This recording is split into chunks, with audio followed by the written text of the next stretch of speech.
You're on. Okay, well, welcome back. We're to our special city council meeting, Las Cruces City Council. Today is Monday, July 13th, 2020. It's approximately 5:30 p.m. We have just one item on the agenda, which is going to be basically an appeal. But the first item of business is I need to do the conflict of interest statement. And this is where I'll ask if any member of the city council, city manager, or any member of the city staff has any known conflict of interest on any item on the agenda. None. None. None. None. Seeing none, Mr. we've Mayor? got, Mr. Mayor, yes? just for disclosure purposes, I know that I've received a lot of commentary on this project since it's in my district. I have either I did not respond, which feels terrible, or if I did direct the people that I would not be able to help them out in this instance, so that I would be able to act appropriately with my role. Okay, great. Then that's the main thing, is that you remain unbiased, so that's good that you didn't respond. So this is resolution number 21-009, which is a resolution appealing the approval by the Planning and Zoning Commission on May 26, 2020 for an infill development process application. Looks like we're going to need a motion in a second, please. So moved by Abeta Stuvey. Second. I'll second it. A motion made by Councilor Beta Stuvey, second by Councilor Bencomo. Okay, so what we're going to have here is, looks like legal is going to go ahead and start the discussion. So I don't know if that's going to be Jennifer. Mr. Mayor, this is Larry Nichols with Community Development. With your permission, David Ware will begin the opening, and legal will be making comment a little later in the presentation. Got it. Thank you, Larry. Thank you, sir. Good evening, Mayor and City Council. This is David Weir with the Community Development Department. And as you've already stated, that your sole case this evening is an appeal of a development project that was approved by the city, by the Planning and Zoning Commission in May. The appeal itself is within the city's infill area, and it proposed its approval and the okay to go forward with it using the city's infill development process. This afternoon or this evening, Community Development will provide an overview of the project and also an overview and background of the Planning and Zoning Commission action that they took on the project. The representative for the developer, Scott Bannister, is available and is going to be asked to provide his input into the project. And then the appellants, a group of individuals that appealed the approval of this infill development project, will then make their presentation and comment. There were up to 11 individuals that asked to present on the case, but our understanding is there's probably only 5 that are going to speak this evening, but there may be more, just to give you a heads up. With that, I'm going to turn it over to Planner Sarah Gonzalez, and she'll provide you the background information and also an overview of the infill development process that was used to review and for the Planning and Zoning Commission to act on this case. Thank you, David. Boy, if I had $1 for every David that's working for the city right now, it'd be Rich. It was a popular name. Good evening, City Council. This is Sarah Gonzalez for the record. I'm from the Planning Department. I will go ahead and share my screen with everyone so that way you can see the presentation essentially that was provided and give you some background information for the Turrentine property. And so yes, this was an appeal from the Planning and Zoning approval for an infill development plan located at 2245 Turrentine Drive. As part of the appeal, the appellants are requesting to overturn the decision of the 12-unit apartment complex at 2245 Turrentine Drive. The appeal was submitted by several property owners that are adjacent to the subject property, and they are contesting the approval findings for the Planning and Zoning's approval, as well as the approval process and if it was in compliance with our public participation that is allowed at P&Z hearings. Some of the goals that are identified for an IDP or an infill development proposal is to develop active uses compatible with the surrounding area. It's also asking to promote economic development in the central part of the city and then advance the vision of Elevate Las Cruces. The purpose of our infill development overlay district is to provide a streamlined review process, encourage development of vacant and underutilized parcels. Several of the parcels that are located within our infill development overlay do pose challenges based on the size, their shapes, or sometimes just their jurisdiction of what they are next to. So we also do incentivize these use of these parcels that are ready for redevelopment within the urban core, and then allow for development of parcels regardless of their zoning designation. The process can be used for zoning variances, special use permits, planned unit developments, subdivisions, building permits, sign permits, and business registrations. The criteria in which P&Z or the Planning and Zoning Commission can approve an IDP is based on if it fosters goals, objectives, and policies of Elevate Las Cruces. Does it advance the purpose of the zoning code, public health, public safety, the general welfare, and orderly development within jurisdictions? There is also a provision that no infill development proposal will be postponed unless it is agreed upon by the applicant. As part of the appeal process, any member of the public or the community may appeal a decision made by the Planning and Zoning Commission based on Section 38-13. The appellant must provide some type of written statement stating all the issues to be considered by City Council, and only those issues shall be considered. In this case, City Council, by a majority vote, may go ahead and hear the proceedings and afterwards decide to either reverse or affirm any order or decision made by an administrative official or commission. Some of the background as far as the IDP proposal, that yes, the property is located at 2245 Turrentine Drive. It is located approximately 595 feet north of University Avenue. It is zoned R1A, which is single family medium density. It's also part of our infill overlay district. The parcel is 0.975 acres in size and is currently a vacant lot. There was some concrete, and at one point in time, there was a development proposed. However, it was not completed or fully constructed, and therefore it has now been removed and it is just a vacant lot. The request is to allow for 12 apartment units, being 2 buildings with 6 units on each side. Most of the development standards were met. However, the infill development process was used in order to fulfill the density. Within Elevate Las Cruces, this property is located within the suburban place type designation. North is suburban, and then south is going to be the urban place types. This actually provides multifamily up to 15 or 30 dwelling units per acre is the recommendation by Elevate Las Cruces. If a property were to come in and want to do multifamily, these are the development standards in which staff would look at to identify what deviations they may need as going through this infill process if they qualified. Some of the developments were parking standards. Per each multifamily unit, you're required 1.5 stalls, which is 18 stalls required for a 12-unit development. The applicant is compliant. The setbacks require 15-foot front, 5-foot side, and in the rear yard of 20 feet. The applicant is compliant. In this area, for an R1A zoning designation, the maximum height is 35 feet. The applicant is proposing 25 feet, which is below the maximum allowance, which means the applicant would be in compliance. The design standards show that for residential properties, there are no designations of putting in any landscaping. However, the applicant is going to put in landscaping as part of its buffering that will not also be required as well. Fire access is required to have 24 feet, which is a 2-way driving aisle. The applicant is proposing the 35 feet.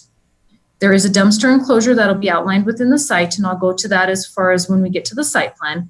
It is located on the south side that is fully enclosed and will have to be accessible for the utilities department. There is on-lot ponding required on the site, being that the property is located within a flood zone. So there are requirements as far as ponding and drainage that will have to be taken in place. The property will have to go through essentially a LOMAR and a CLOMAR, which gets submitted to FEMA for approval. Based on those approval, the applicant will then have to provide the dimensions of what the ponding will have to be, any other restrictions as far as maintaining the water on the site. Since the property is adjacent to residential districts and is proposing a residential use, buffering is not required. However, the applicant did state in his previous presentation that he would be providing trees adjacent to the property lines. The applicant is not meeting the one criteria in which the infill was proposed for, which is the density. 8 dwelling units per acre is what is permitted by an R1A zoning district. Being that the property is 0.975 acres, this would allow for 7.8 units if the property were to be subdivided. They are proposing 11.7 units per acre, which means it does not meet the criteria. Here is a site plan of the subject property in which the applicant used to identify any deviations that would be needed through the infill development process. The access is coming off of Turrentine Drive. You would then have a 35-foot driving access lane, which would then lead into the parking lot.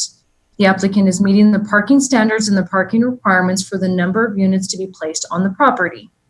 On each side, basically your west and east side, is the 6 units, which are 2-story apartments. So you'd have 3 units on the bottom, 3 units on the top, and that would make your 12. Located here on the south side is the location of the current dumpster the dumpster that would be placed and enclosed in order for utilities to have access through the parking lot. The remaining portion would be utilized for any of the drainage or landscaping within the property. That would provide where you would have additional ponding. So if water is coming from any of the site, it would pond into that area. Here's a zoning map of the subject property. As you can see highlighted in yellow, it is zoned R1A, which is our single family medium density, which permits 8 dwelling units per acre. To the south of the property is our university overlay district. So this abuts a university area where you can have multiple uses. It can be mixed use as far as commercial, multifamily, or single family proposed within those properties to the south. Here is an aerial map of the subject property. As you can see, there used to be a concrete slab on the subject property that has now been removed. There are single-family residential properties located to the north as well as to the west. We then see the apartment complex. There is multiple units on the south side that is going along University, which are duplex.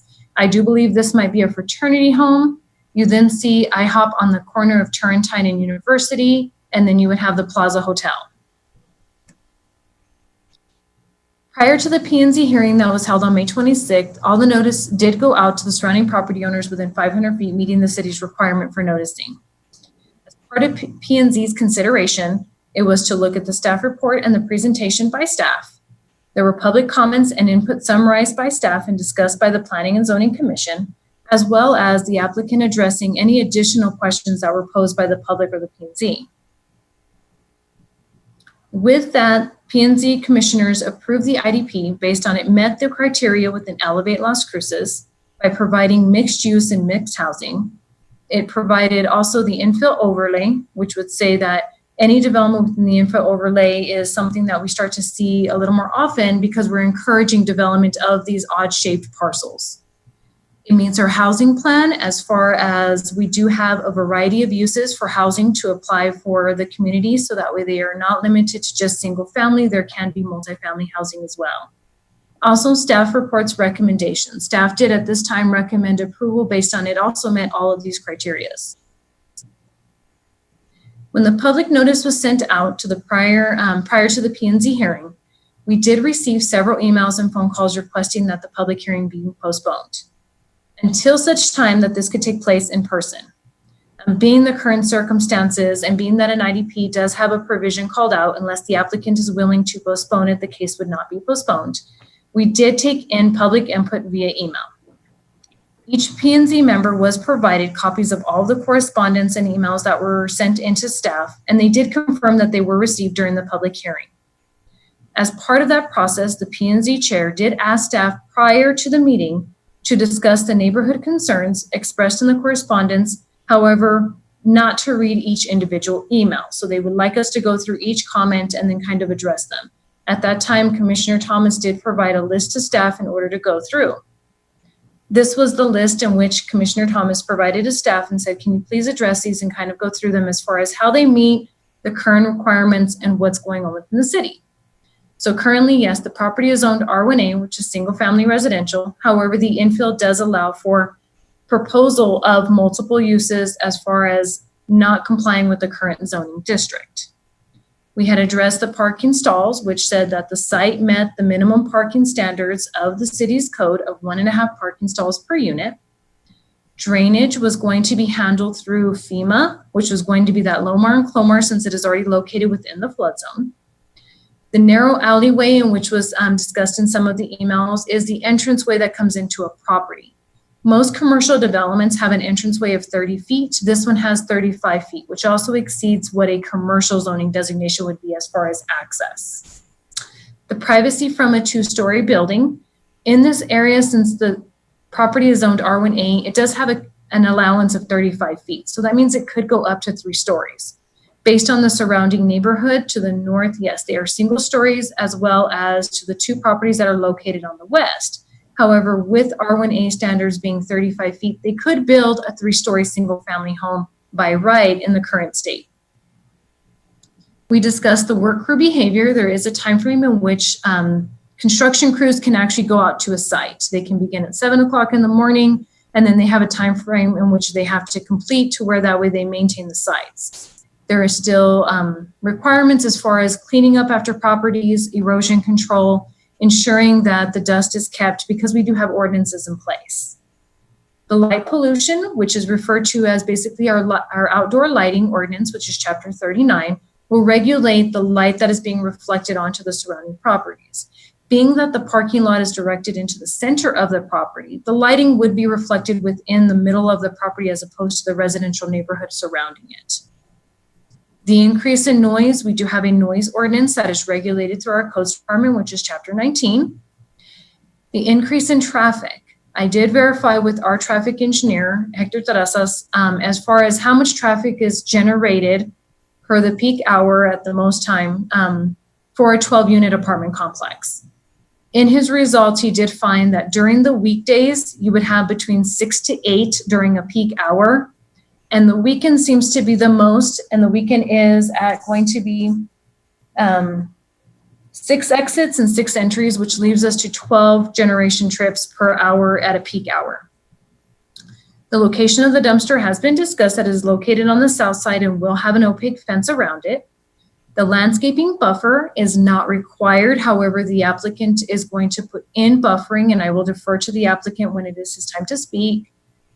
The area is not mixed use as part of the plan. So within this, staff recognized that there is commercial, there is multifamily, and then residential. So staff does clarify this as being a mixed use area. The majority of the properties located to the north are single family. However, we justify it as an area. So we're looking at our mixed use overlay, our corridors, as far as a general area and such, as far as it is mixed use because it has multiple uses within that time and within that area. Some of the concerns were new tenants infringing on the safety. There were concerns of apartments being constructed next to single family and what that would be doing to the actual neighboring property owners. The overall characteristic of the neighborhood, by adding in more density, it can create more people, more traffic, and be more intrusive. There was also the last comment, which was removal of the existing trees. There are some trees that are located along the entrance of the property, which would be their access aisle.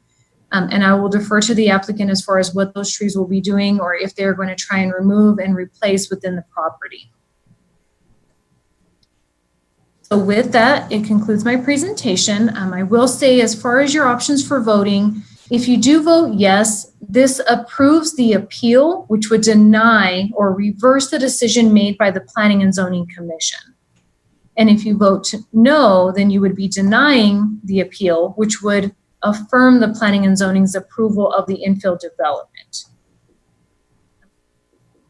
I would have, if there's any questions, I'm more than welcome to ask, or we also have the applicant and then the appellants as well. Thanks, Sarah. Excuse me. Looks like we were going to, I don't know if Councilor Flores had her hand up. It's been up since last meeting, or if she forgot to put it down, or if she had a question. Councilor Flores, did you have a question?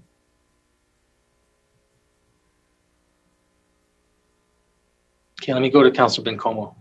Councilor Bencomo, you have a question?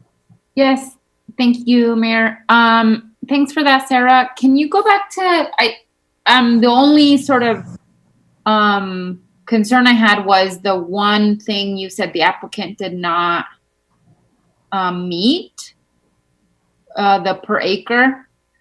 I'm wondering if you, yes, I'm wondering if you could discuss more on that density, and if it doesn't meet that requirement,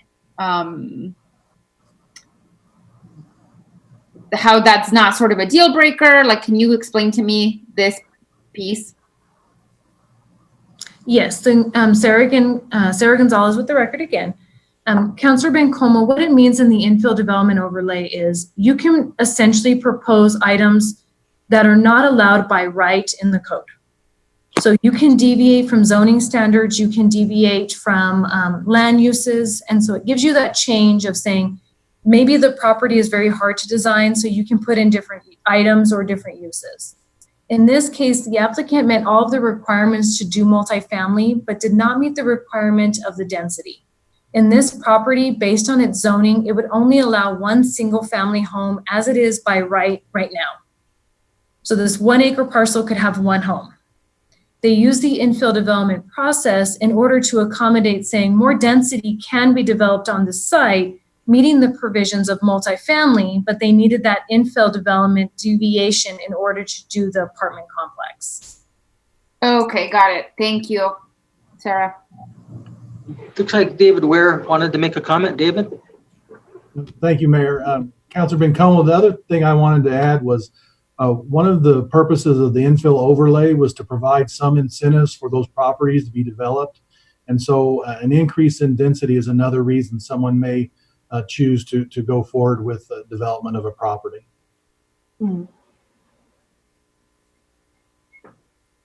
Thank you. So- That was it for me, Mr. Mayor. That was Councilor Bencomo. Okay. Councilor Abeyta-Stuvey? Yes, thank you. On this slide, it talks about the maximum height. Does the proposed 25 feet, does that include the kind of raised level that the buildings would need to sit at to prevent the flooding? Mayor and Councilor Stuvey, at this point in time, the FEMA, Sarah Gonzalez for the record, the FEMA documents have not been submitted because if the infill proposal does not go through, then they've spent that time and that effort submitting in something that's not going to be actually developed. So until the actual CLOMAR and LOMAR go through to FEMA to see if the property would either have to be raised or would have to be lowered, it would be measurement from the ground floor. So wherever that level would be, then it would be an additional 25 feet for the maximum height. Okay. So is there a possibility that the items might go above the maximum height requirement, or do you think that they would be able to still meet that requirement? They would still be able to. Mayor and then Councilor Stuvey, Sarah again, it would meet the maximum requirement because even wherever the ground level is, they're still basing that on the actual building development. And so essentially, just like the neighboring properties that are around it, if they were located within the flood zone area and had to raise their properties, it's wherever your raised level is measured at is when you actually begin. So it won't change the actual design of the buildings at 25 feet. It may just change their grade level, which is definitely some of the things that we run into for a lot of our developments within the city. And there was also talk about the landscape buffer. Would that be on the side of the lots that backyard is facing the new development? Councilor Stuvey, Sarah for the record, I would like to defer to the applicant as far as how he's going to actually landscape that property for more clarification, since by standards and by right, they don't require to put in landscaping, but I would defer to see if they would be putting in walls, if they would be putting in trees, or how their actual landscaping buffer adjacent to those properties would run. And Mr. Mayor, if I may, please. Yes. I've raised my hand. This Larry Nichols for the record. If possible, I think it would be beneficial to the mayor and council if the applicant could give you some information on his proposal. And then I think it would help answer a lot of the questions that may be coming up at this point. Sure. No, I have no problem with that. Let's go ahead and have the applicant do that, and then we'll do public input, and then I believe there's members of the of the neighborhood that wish to speak. Scott, are you there? Okay, I'm sorry. Can you hear me? Yes. Okay. Scott Bannister, developer. Yeah, the project, I've had the land for, I don't know, probably 10 years.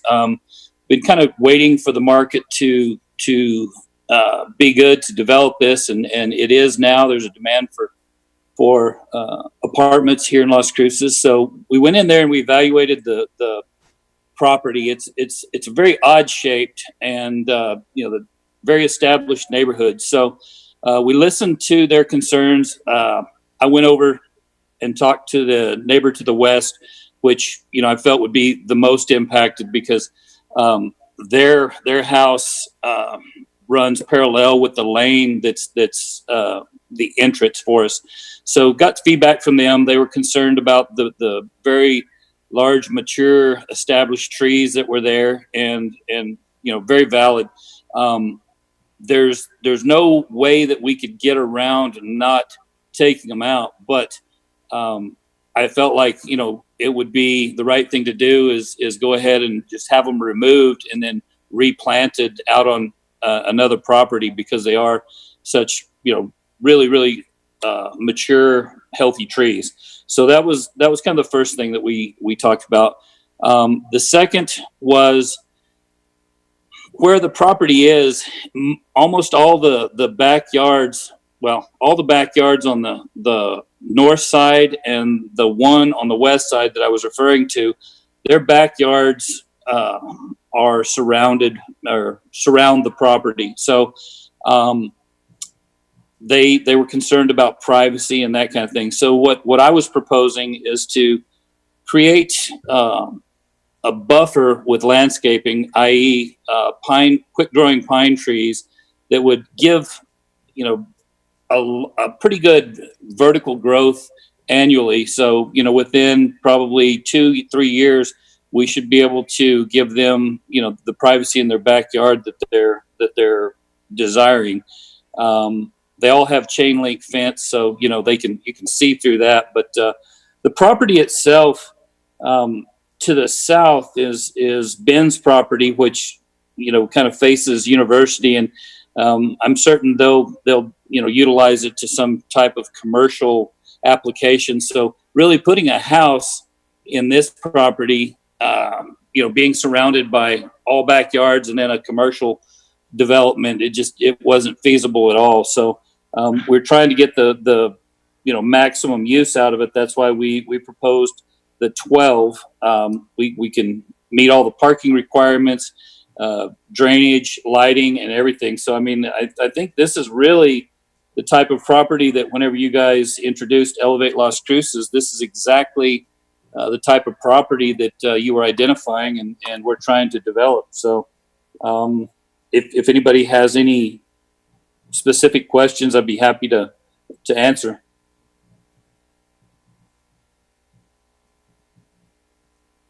Councilor Bencomo? Thank you, Mayor. Hello again, Mr. Bannister. Hello. I'm curious about when you proposed about the trees to the neighbors right there to the west. What was their reaction? I'm curious how folks reacted to that.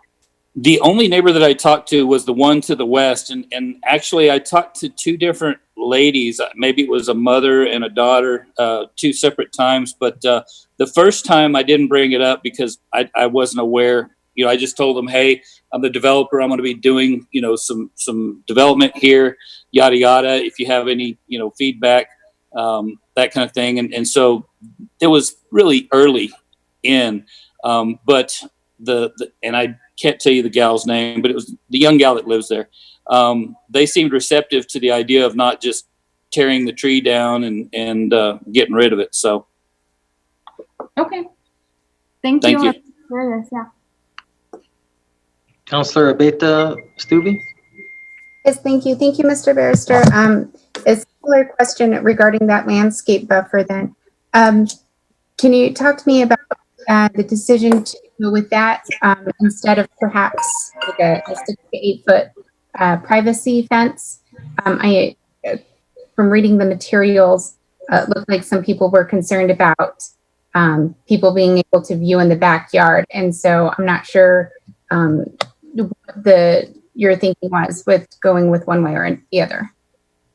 Yeah, the shape of the lot, it's really, it'd be really challenging to put, like a rock wall, just not only from an expense standpoint, but I don't, I haven't got any feedback on if that's what they would prefer that. Oh, it just seemed like, a tree buffer would be a lot more appealing than a rock wall. So I haven't gotten any specific feedback on that. I'm sorry. Thank you. And thank you, Mayor. So Scott, let me just ask you a couple questions. So those from the look of the plans, you're not going to be able to enter your project through Turrentine, closest off of near IHOP. That's not going to be. No, Benz owns that property. Oh, Unless he you does. could get him to give me an easement, I'd love that. Yeah, no, I wondered. So that's going to be, it's going to be blocked off. What part does he own that property? Mr. Mayor, if you would like, this is David Allen for the record. I can work on pulling up a county parcel map so you can see that Yeah, there are just two because different parcels. I'll work on that now and I'll let you know when it's done. Okay, well, that answered that one question because I wondered why you could, because that's where that concrete. So did you buy it from Ben's? If you don't mind asking. No. It was, Well, I'm just curious because it's been there for a long remember time. who it was. It was like 12 years ago. So my other question is, excuse me. My other question is, isn't those areas in the flood zone? Correct. So I think you have the opportunity if, and I think it was kind of alluded to a little bit, to actually get it out of the flood zone by putting in more fill. Is that correct? Yes. And so would that also, do you know if that would be beneficial to the neighbors as well? I don't see a detriment or a benefit either way. Honestly, I mean, the benefit to them would be with our draining and grading plan. It would improve the draining back there because it's all just dirt, so it does kind of get a little sloppy back there. Okay, I see that lot now. Okay, now that all makes sense because I can see why you didn't want to build on that other area because it looks like thanks David Dullahan for doing Actually, that was Sarah Gonzalez, Mr. Sarah. Mayor, and where the words subject property on the map, that's the parcel that's owned by Mr. Benz. And it does wrap around to Turrentine. And Mr. Mayor, because I've worked here a long time, I was the first staff in the planning department that did the infill development plan back in the early 90s. And Mr. Bannister and Mr. Benz's property has been on that infill list from the beginning in the 90s. It was early 90s. It was vacant. Yeah, no, it's been vacant for a long time. Yeah, I drive by that road often. Okay, so what I'm trying to get at is if there was a way, as an added benefit, and I'm just going to guess here, I'm going to just throw this out here, that some of those residents, if they still have a mortgage, they have to pay flood insurance. But if you were to get it to the point where you get them out of the flood zone, that saves them probably $1,000 a year, if minimum, if not more, $1,500 or so. And flood insurance is expensive, and so that. And then obviously for you, it's your benefit to get out of the flood zone because try to insure a commercial building with flood insurance. It's a pretty penny for one of those. That's probably $3,000 to $5,000 a year in flood insurance. Mr. So it's Mayor, in your best interest to get it out. Yes, David. David Allen for the record. That's where Sarah is talking about the LOMAR, the letter of map revision, and the COMAR, conditional letter of map revision. Per the city's ordinance, our MS4 for stormwater management, as part of the FEMA process, Mr. Bannister does have to bring his building pad elevation out of the flood zone. That is required by our ordinance. That's where the discussion was, raising the fill to build the house out of the flood zone. That's in addition to any on-lot drainage that he has to address where he creates impervious material. The flood zone that the city has in this area essentially runs from Gomez Pond all the way over to the Courtyard Marriott and the Las Cruces Convention Center. It's a huge area. It is not something that this is similar. This would be similar to El Molino, which was a multi-year, 20-year plus project, and required land acquisition and lowering of the streets to pull those parcels out of there. And we would need somewhere to put that flooding in the event of a major storm event. So Mr. Bannister will meet his requirements. The flood zone has changed over the years, and some of his neighbors, especially the single family area, and IHOP is a good example. IHOP is elevated because it is in a flood zone. So they had to bring the flood elevation, the base elevation of the building up. Some of his neighbors, on the other hand, probably have houses that are within the flood zone and thus will have expensive flood insurance. Oh, yeah, no, well, you know, I don't know if he was aware of that, but by getting him by ordinance to get it out of the flood zone, you're forcing him to save $3,000 to $5,000 a year on flood insurance. So. Well, and it helps the city because it saves all of our ratepayers that pay flood insurance because there's fewer of them in there. That doesn't mean the property's not still within the flood zone. His property is. It means that his base elevation of the buildings will be out of the flood zone. That's the reason to bring in all that fill and raise the pad elevations. Let me just interrupt for just a second. Adrian, did we lose broadcast?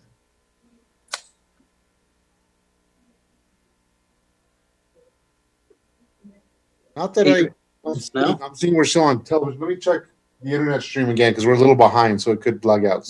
Okay, because I'm getting comment from the media that want to know if the meeting stopped, which it didn't, of course. Okay, all right. So I can let you know in a minute. Okay. And they're on Comcast, Channel 20. I'll be darned. Okay. Well, so the other question is, so you wanted to build 6 units and 6 units, right? Single family. Are they 2 bedroom, 3 bedroom? 2 bedroom. 2 bedroom, 2 bath? Yes. 2 bedroom, 1? Really? Okay, yeah. Very familiar with those. Okay. Well, if there's no questions, let's go to, I have a couple comments to read and then we'll open up to the members of the neighborhood. So the first one is from Paul Funk. Dr. Funk says, I oppose the proposed variance to allow 12 apartment units on one lot in the middle of a large single-family neighborhood for the following sound reasons. The entrance to the subject property is from a single-family residential neighborhood, and the streets our children and grandchildren play are not designed to safely carry the increased traffic that will result. And although we experience motorists treating Farney Lane more like a state highway than a street that has families living on it. There are 250 single-family homes in a contiguous neighborhood close to the university. Most are well kept and several are occupied by the second generation of the families that first owned them. Using this neighborhood as an entrance to a multi-family apartment complex will negatively impact the entire neighborhood. I present as solid evidence that this is no mere dire prediction, but the experience of this community in actual fact. As soon as the Bex Street apartments were occupied, crime rate soared and our neighborhood became the scene of drug deals and even murders. Who would want this? Question mark.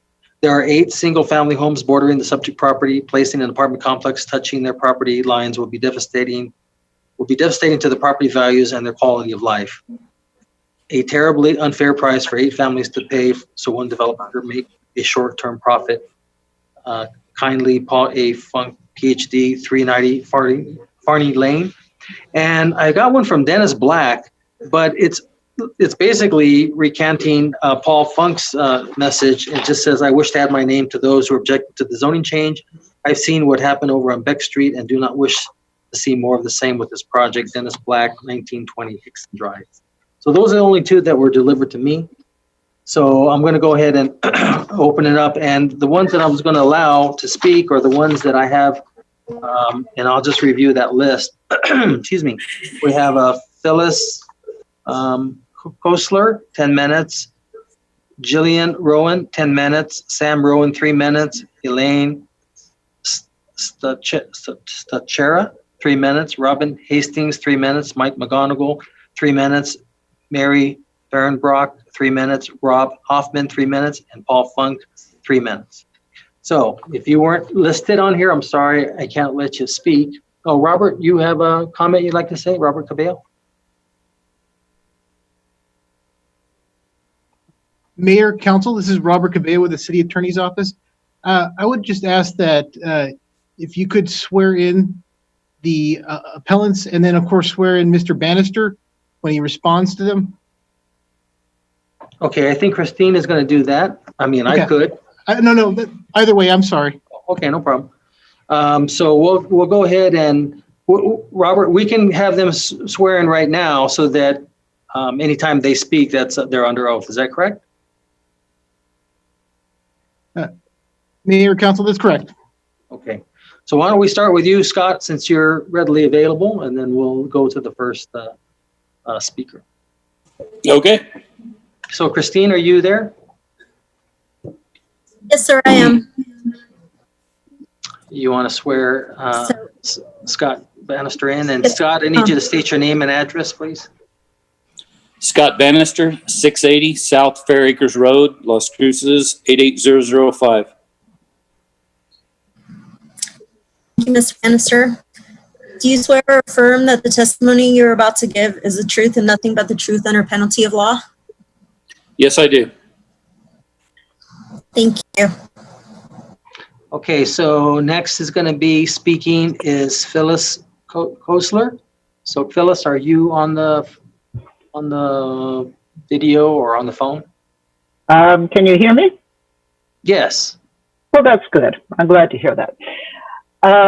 Yes, I'm ready to speak as soon as I'm sworn in. Thank you. Yes, ma'am. Okay, so we'll just need you to state your name and address, please.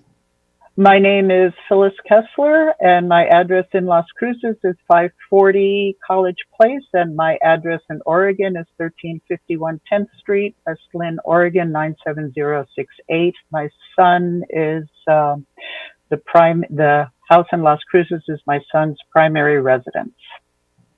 May I have your son's name? My son's name is Carl with a K. Last name is Koessler, K-O-E. Oh, okay. So he's not on here. L-E-R, and second is Stryker. No, he is not on there. Yes, He's ma'am. a fourth-year med student in Artesia at the moment. Okay. Christine? Ms. Kessler, do you swear or affirm that the testimony you're about to give is the truth and nothing but the truth under penalty of law? I do. Thank you. Okay, ma'am, you have 10 minutes to speak, so please go ahead and start whenever you're ready. Mayor, City Council, thank you very much for the opportunity to speak and that you are willing to listen to our appeal. I, for one, have no objection to a building being put back there. When I first bought the property 3 years ago, it was a little dismaying to see the weed lot and the construction dump lot, and currently the Marriott, which shines its lights onto our houses every night. And so initially I expressed to my neighbor, this is great. There could be some pluses. However, the more I became familiar with the plan, I had to say to myself, I really feel that the proposed structure is disrespectful to the neighborhood and to the words and some of the other intent of the Elevate Las Cruces plan. As a resident of Portland, Oregon, or just south of Portland, Oregon, I really have to ask the question, why do you want an infill?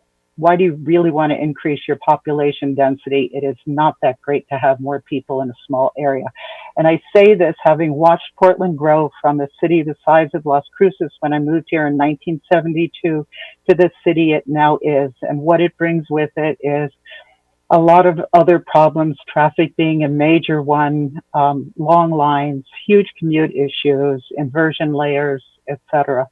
So I am going to ask you carefully to consider why it is that you want to fill this in. Not why it is that you want to build in that lot, which I think is fine, but why you really, really want to increase the population density to the extent that you do. It is not that great. Especially in this era of COVID, I have to question Mr. Bannister's, I'm sorry, I always muck up your name, Mr. Bannister's statement, this is a good time to build. I'm a property owner and a landlord. I have several properties, and currently the real estate trend is not towards city dwelling and apartments. It's actually quite away from that. So please, that's really not what it is. The facts aren't in dispute. It's zoned as R1A. It's 0.97 acres. It is part of INFILL. We dispute a few things. One, at the hearing, that we as landowners were not given a chance to properly speak, which means, yes, our emails and our letters were accepted, but they were distilled and read, and that is not the same as having a voice heard at that. And we appreciate that those efforts were made, but they were not complete efforts. From a landowner perspective, I think that the suggested project of a 12 apartment complex simply places too much of a burden on the land and on the usage. At my reading of R1A is that you could put 8 dwelling units there. I could be wrong, and if it's only 1, then that's even better. The land as it is, because of its irregular shape, is not completely able to be built on, and so that really minimizes the size that the building footprint can occupy. And so if you look at the surrounding neighborhood, what you'll see is that most of our houses are on about 10,000 square feet, which is a quarter of an acre. And given the size of that, we feel that 4 units would be much better to put on that, would be consistent with the overall neighborhood. Second is that the traffic flow for me and for everybody else along that is problematic. At 6 to 12 cars an hour. Those are right in our backyard. This is not the Midwest where there's alleyways and a buffer. This is literally right in our backyard. The existing streets that are there are in our front yard. The traffic utilization is minimal. The only way for the people in that apartment complex to get to their apartment complex is via that narrow alleyway, which again is going to put a constant stream of traffic behind our apartment place, not just for the dwellers, but for their guests and for any other vehicles that come in. And that's simply a huge burden on all of us. You addressed to a certain extent the AE flood zone that we're in. Even if he does elevate his property and meets everything else, that's not going to affect my FEMA policy. I can tell you, because what FEMA has told me is if any part of your property touches that, you have to be in that. Now, if they're wrong and he can help me with that, that's great. Second, I think that although the findings say it comports with the Elevate Las Cruces plan, when I took the time to read through that plan, the thing that impressed me the most, and it was repeated over and over throughout your Elevate Las Cruces plan, was consideration must be given to the compatibility of a proposed development with pre-existing and proximate, that's me, a landowner, land uses in terms of scale. We're all single family dwellings that are 1 level high, 1 story high. Form, aesthetics, site design, trip generation, and environmental operational impacts. Light, noise, odors, hours of operation. That's just going to really burden us. And then secondly, there was a follow-up statement, which was to promote identifiable neighborhood character and form and improve aesthetics and safety. I am not sure that traffic, which is going to be going down Turrentine as soon as they discover that it's a parallel road to Main and Valley, is going to be any bit safer. We do have privacy issues. If you look at the footprint of that, it is just pushing on all of our property lines. There's very little setback because of how the parking lot has to fit in there. Again, if that were reduced from the 2 building, 12 unit thing down to 4 in terms of a row house or a patio houses, which is consistent with R1A, then it could be made to work, in my opinion.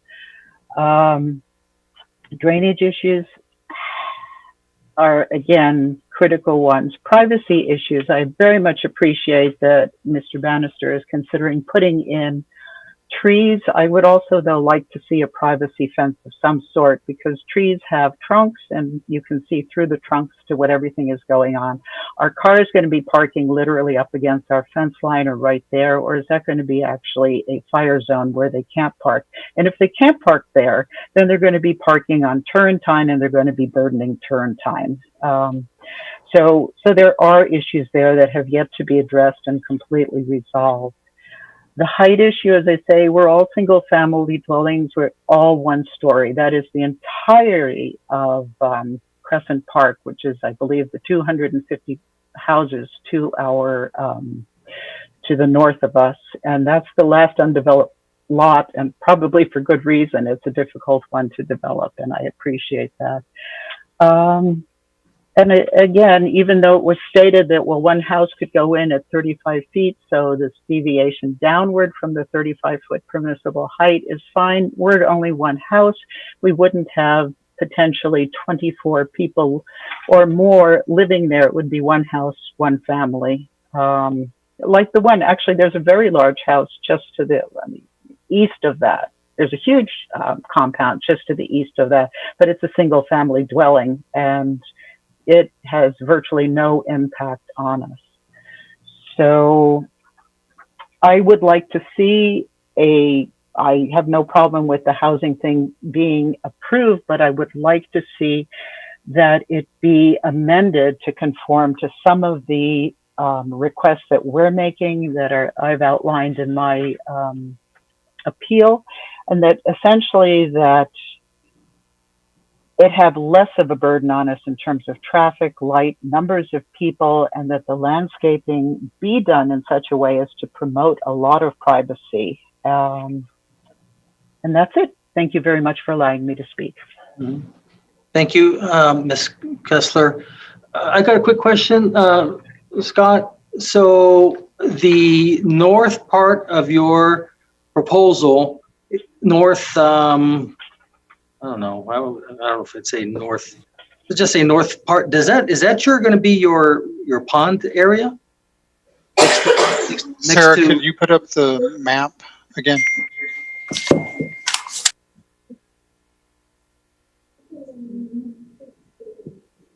Not that map. The other one that had the apartments on there. Yeah, that one. So boy, that sure is an odd shaped piece of property, but the one that, as you're looking at it, right north of you have two apartment units. The one on the right-hand side, just north of that. Is that a ponding area? That's a turnaround. It looks like a square. So that's a turnaround there? So okay. For a fire truck, they pull in, they back into it, and they can exit. Oh, okay. So it's gonna, how wide is that? Do you know approximately? I believe that's like 35 feet. 35 feet wide 30. Probably longer than that. It looks pretty big. Okay, so it's going to be totally not used. I mean, it's just going to be it's going to be dirt. It's going to be a pavement. I think we're going to pave it. Okay. So Go ahead. Okay, so Ms. Koessler, I looked up your address, and you are at the end of your property is at the very corner where those two intersect at that where that turnaround is.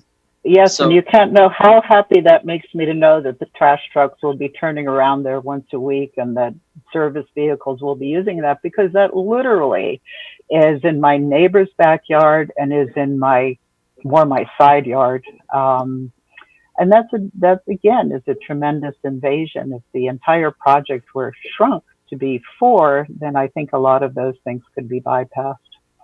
Well, I hear you, ma'am. I'm just trying to explain, because you said you weren't too sure where you said something about the parking was right right behind your home or Well, your, no, I'm sorry. That was, no, I saw this blueprint prior. Ms. Gonzalez was nice enough to provide me a copy. It's along that entire strip there, along what would be the fence line, the north property line. what, and okay, Scott, where were you going to put parking? Yes, ma'am. Scott, where were you going to put your dumpster at? Yeah, right there. Okay, well, yeah, that's far away from any smell, so that's good. Okay, well, that was good. Okay, so next we have Jillian Rowan, 10 minutes. So is she available? I am. Can you hear me? Sorry. Yes, ma'am. Yes, ma'am. I was wondering, let's see, where's my video? Okay. If I could go at the end of everyone else, I would appreciate that. So I would have the time to cover anything that might be missed. Okay, so looks like your husband, or I guess, or Sam Rowan is Yes, next. that is my husband. Okay, so is he available? Yes. I am. I'm available and right here. Okay, so Sam, I'm going to need you to state your name and address so that the city clerk can administer the oath to you, please. Sure. It's Samuel Rowan, 530 College Place. 530, okay. Mr. Rowan, do you swear or affirm that the testimony you're about to give is the truth and nothing but the truth under penalty of law? I do. Thank you. All right. Excellent. Ready to speak? Yes, sir.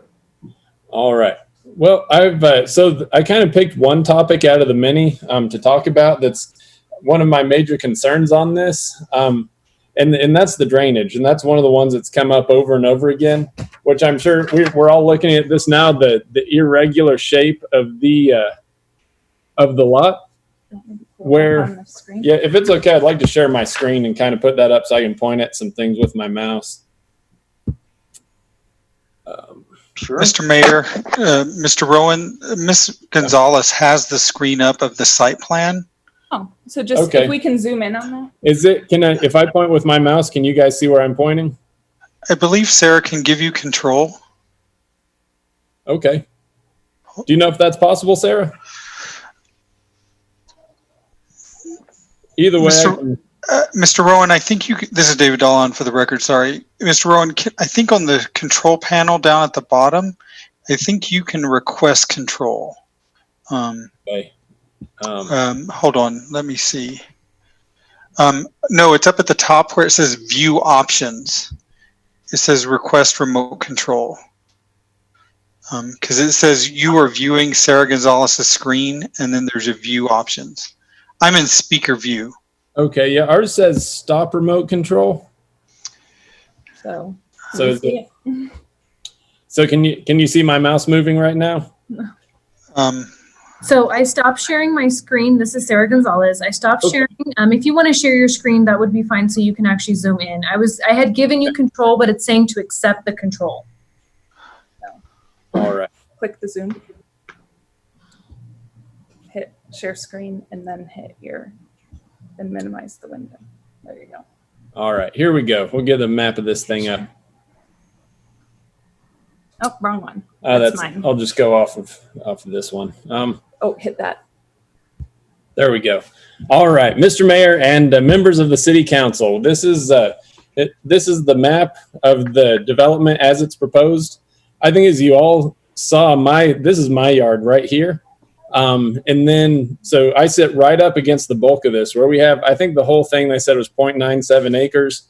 So you've got about the half acre with the bulk of the development, the 35-foot driveway, and then these two awkward necks that are attached to the property. So this neck right here, this is a ditch that extends all the way to El Paseo. And currently, when we have heavy rains, this acts as a waterway that flows through the ditch, and it kind of flows through here, and it comes right out this entrance. And that essentially serves as our drainage.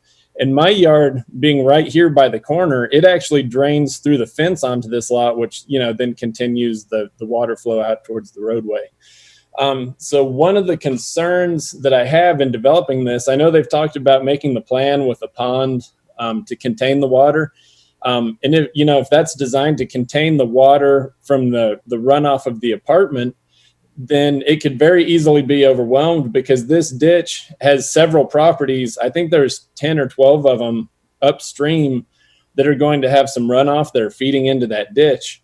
And then on top of that, you see that my yard, where currently it drains into this vacant lot, if this is built up and then paved, you know, now I'm looking at having to regrade my backyard and put in French drains, and, you know, do a lot of things at my own expense that, you know, when I moved in here, I was even advised not to, based on the survey, not to build along this back fence for, you know, for drainage purposes. So that's where, with this development, this lot getting built up out of the floodplain, it wouldn't pull us out of the, it wouldn't pull us out of the flood zone. It would actually just increase our risk of getting flooded.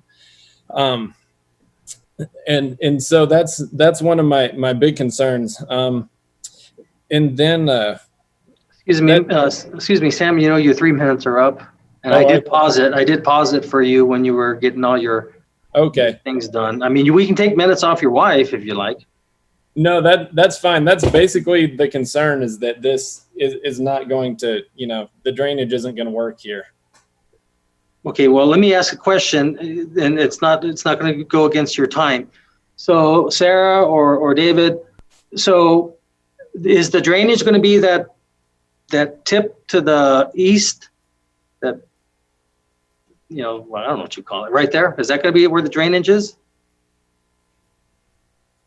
Mayor, this is Sarah Gonzalez for the record. As of right now, there will probably be multiple drainage ponds designated throughout the site, only because once they've actually developed this pad and it goes through the LOMAR and CLOMAR process, depending on the size of the ponds that will be required, it will show how deep they will have to be and then their location. So it's going to have to see how much water is coming in from the adjacent property owners, as well as what's being maintained on the property. And so with the FEMA drainage report being reviewed, that will designate the locations of the ponds and how the water will have to be basically rediverted into these ponding areas. Okay, well, most likely it'll be that area to the east, maybe a portion there to the south, and then that funny area that's near Benz's property as well.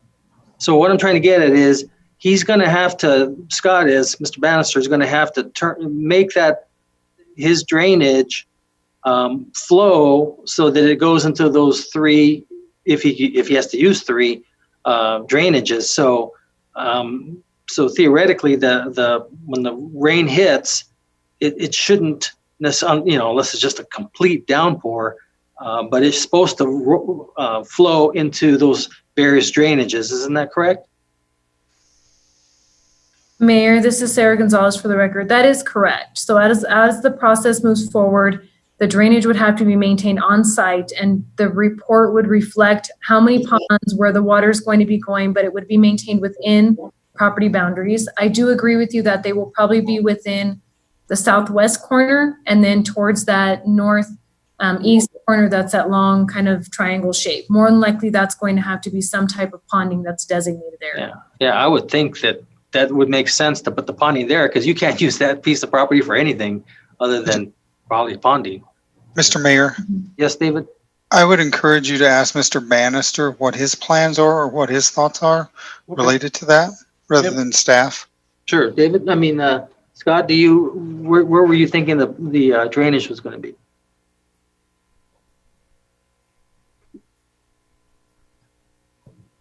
Oh, you're muted, Scott. Oh, okay. I'm sorry. I was muted. Yeah, you're right. Okay. Mayor, councilors.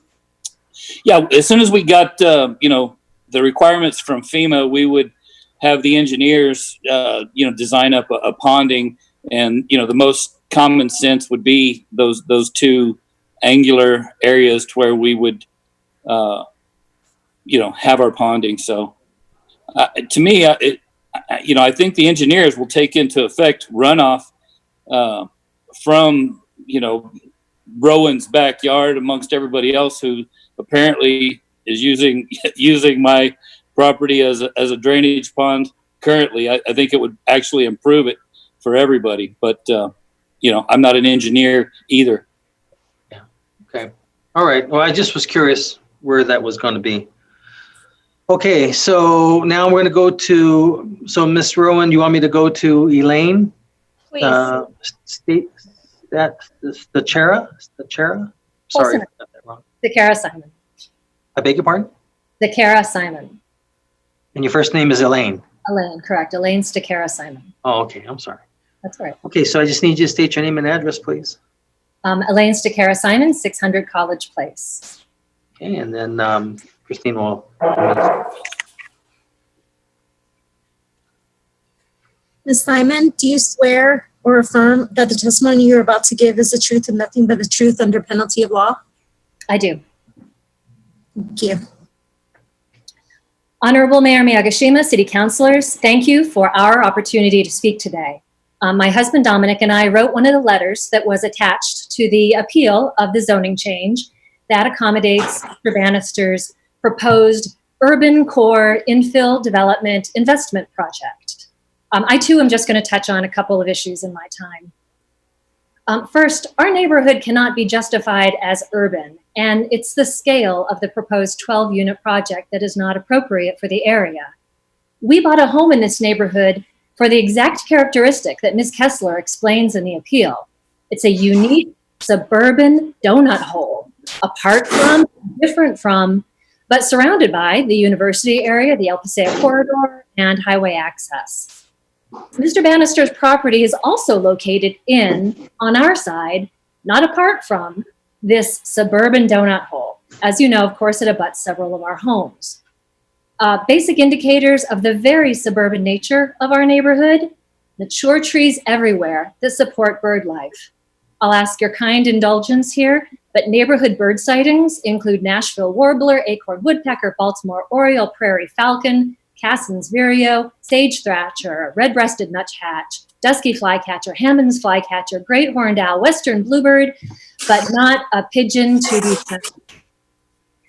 Before buying our home, we checked the zoning for the parcels on the other side of the fence with regard to what it could mean for the future. We were okay with it, and we bought.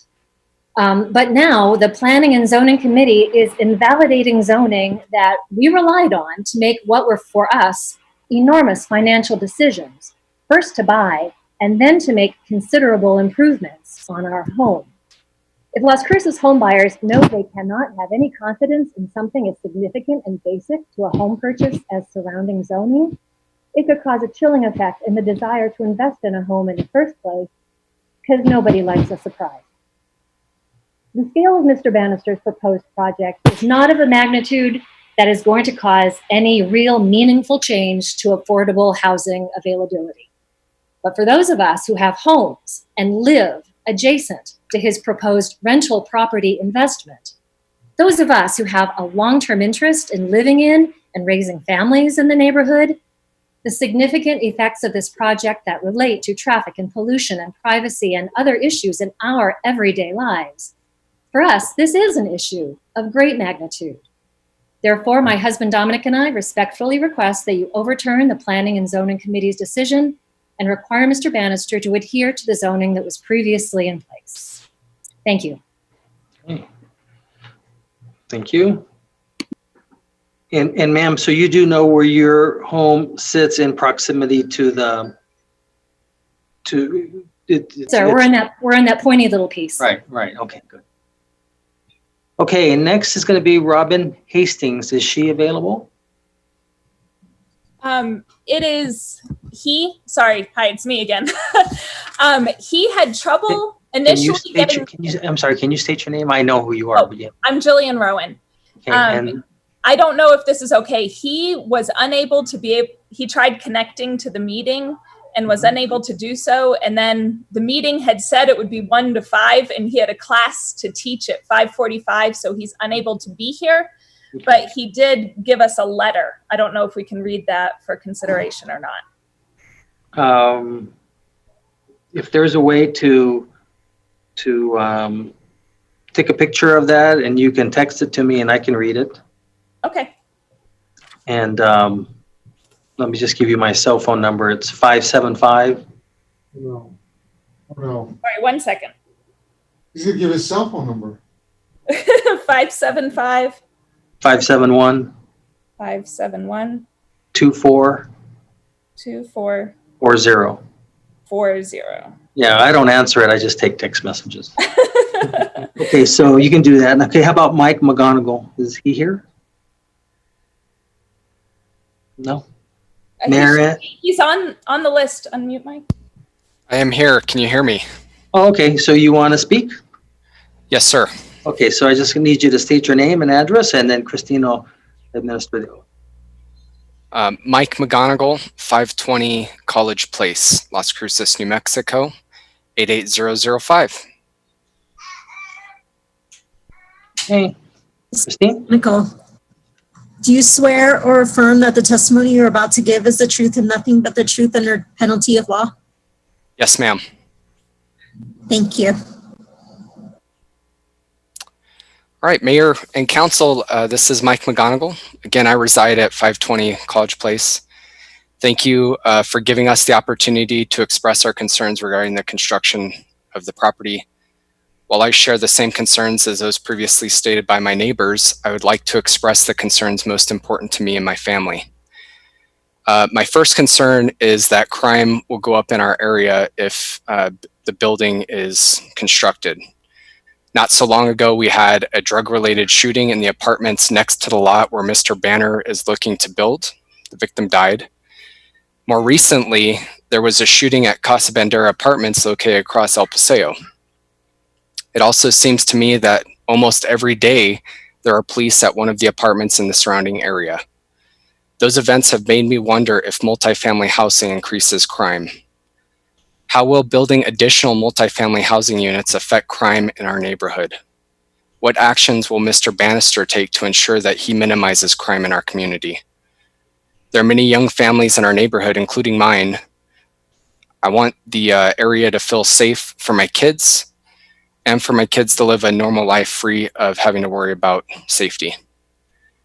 My second concern is that property values on average will decline in the area and property tax revenues will result in a net loss for the city. The city may generate new property tax revenue from the Mr. Bannister's property, but the additional revenue may not be enough to offset the expected loss in revenue from the decline in our property values in the neighborhood. My third concern is how the property will divert water. He's going to build the property up. That water has to flow somewhere.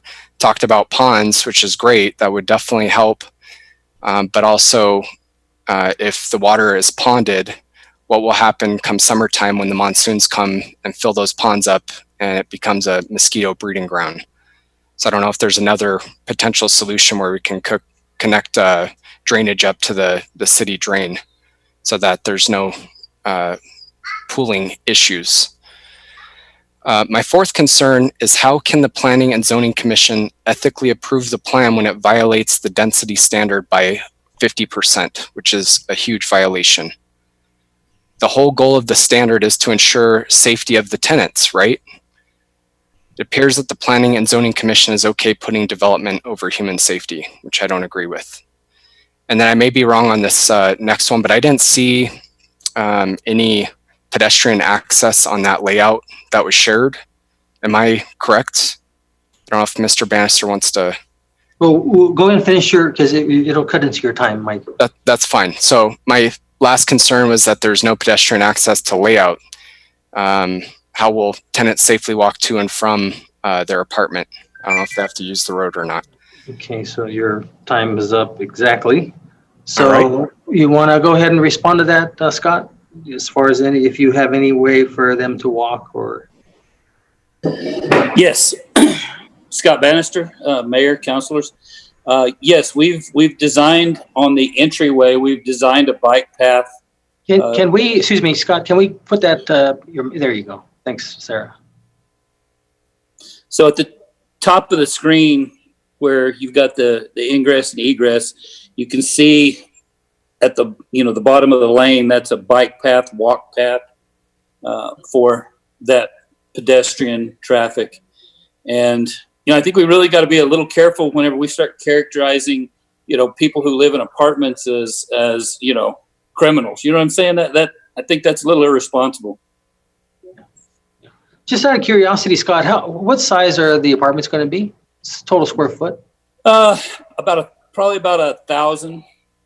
Yeah, 1,000. Yeah, and they're 2-bedroom, 2-bath.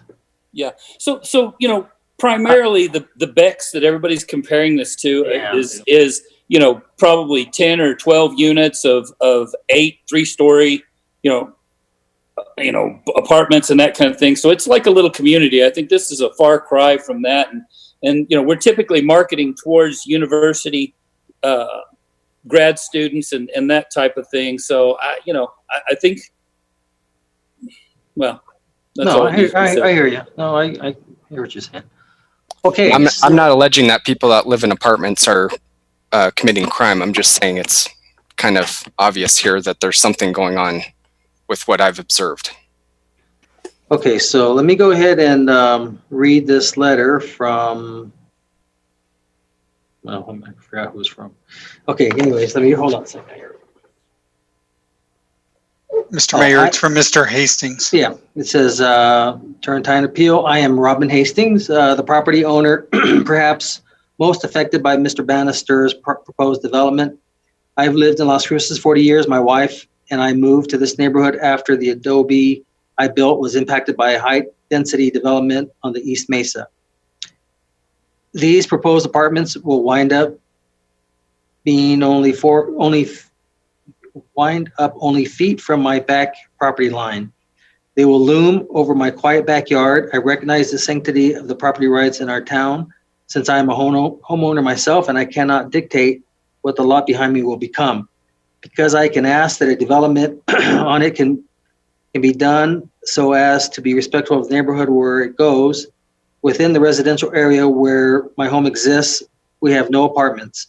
The closest such complex is Plaza Suites, which is an extended stay hotel and fronting onto University Avenue.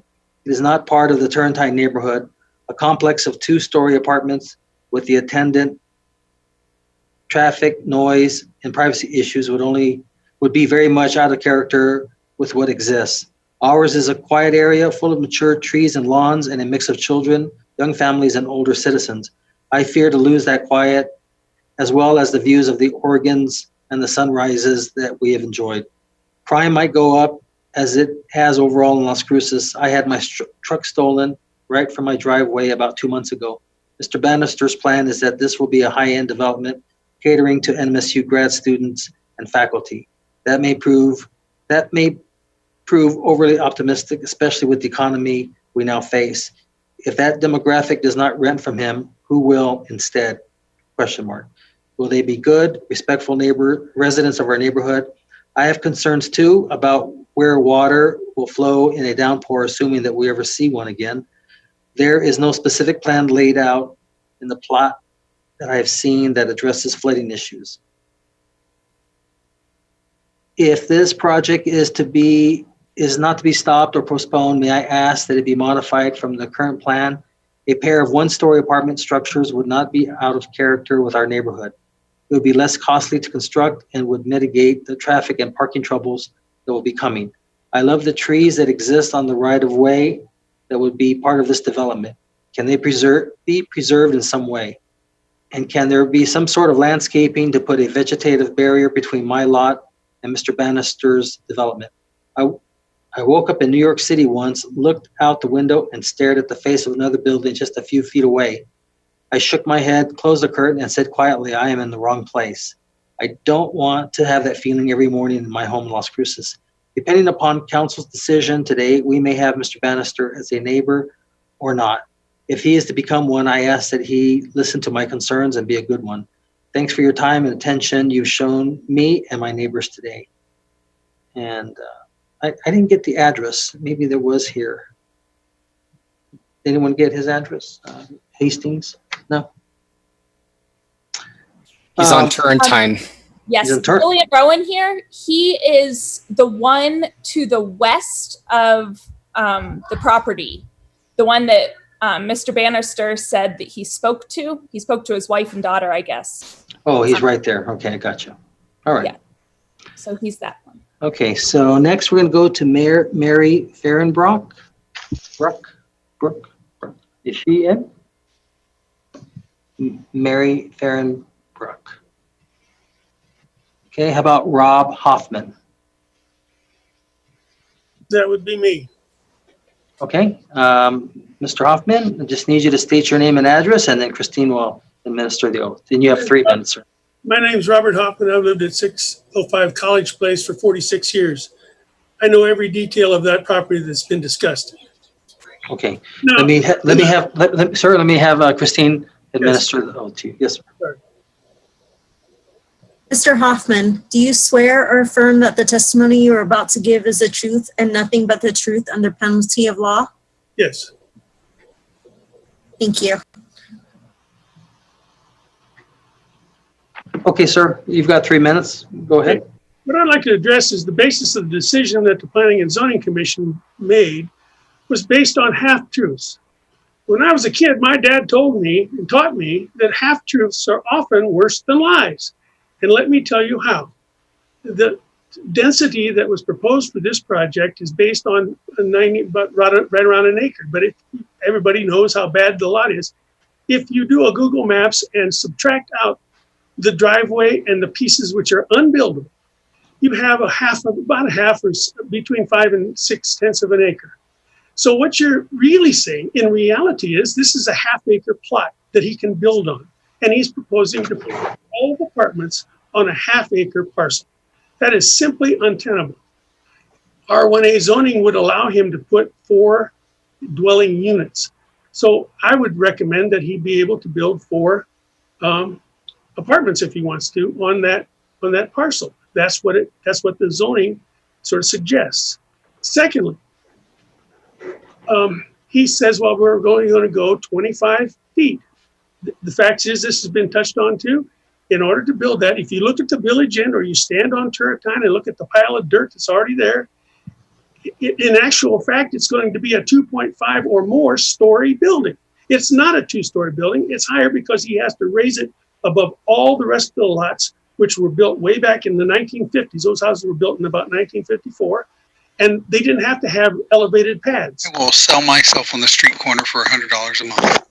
So that this is basically almost a 3-story building looking right down into people's private backyards where they have sanctuary, privacy, and places to raise their kid. Finally, he says that there's 18 cars. Well, I've owned apartments in Las Cruces, and virtually every one of them uses 2 cars. And if the kind of apartments he wants, they're going to have 2 cars.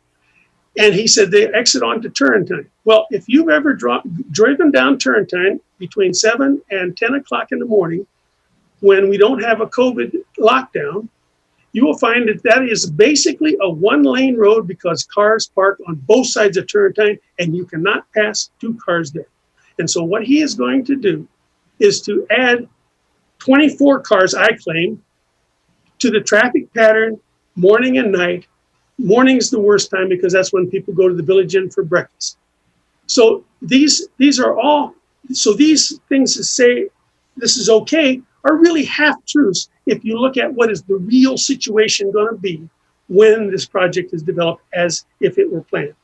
And my neighbors probably don't have problems with 1-story apartment units as long as they're low density, say 4 units, which is the zoning allowance.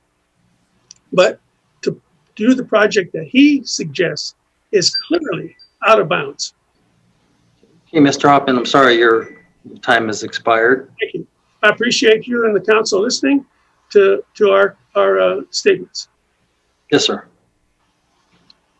Okay, next is going to be Paul Funk. Dr. Funk, are you here? I know I read You read his letter. Right, okay. Okay, so I guess that leaves you, Ms. Rowan. Yes, Ms. Rowan, yes, Jillian. Mm-hmm. All right. I'm Jillian Rowan. Oh, I need you to just state your name and address, and then Christine will. Jillian Rowan, 530 College Place. Okay. Christine? Rowan, do you swear or affirm that the testimony you are about to give is the truth and nothing but the truth under penalty of law? I do.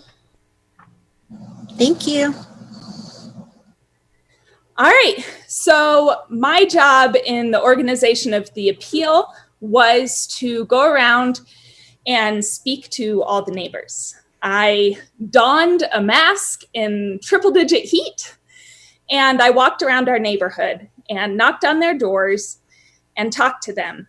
And almost 100%, 99% of the people I talked to were just so thankful that I had come by because they'd seen the sign and they didn't feel heard. If you look at the appeal, there are 100 signatures on it.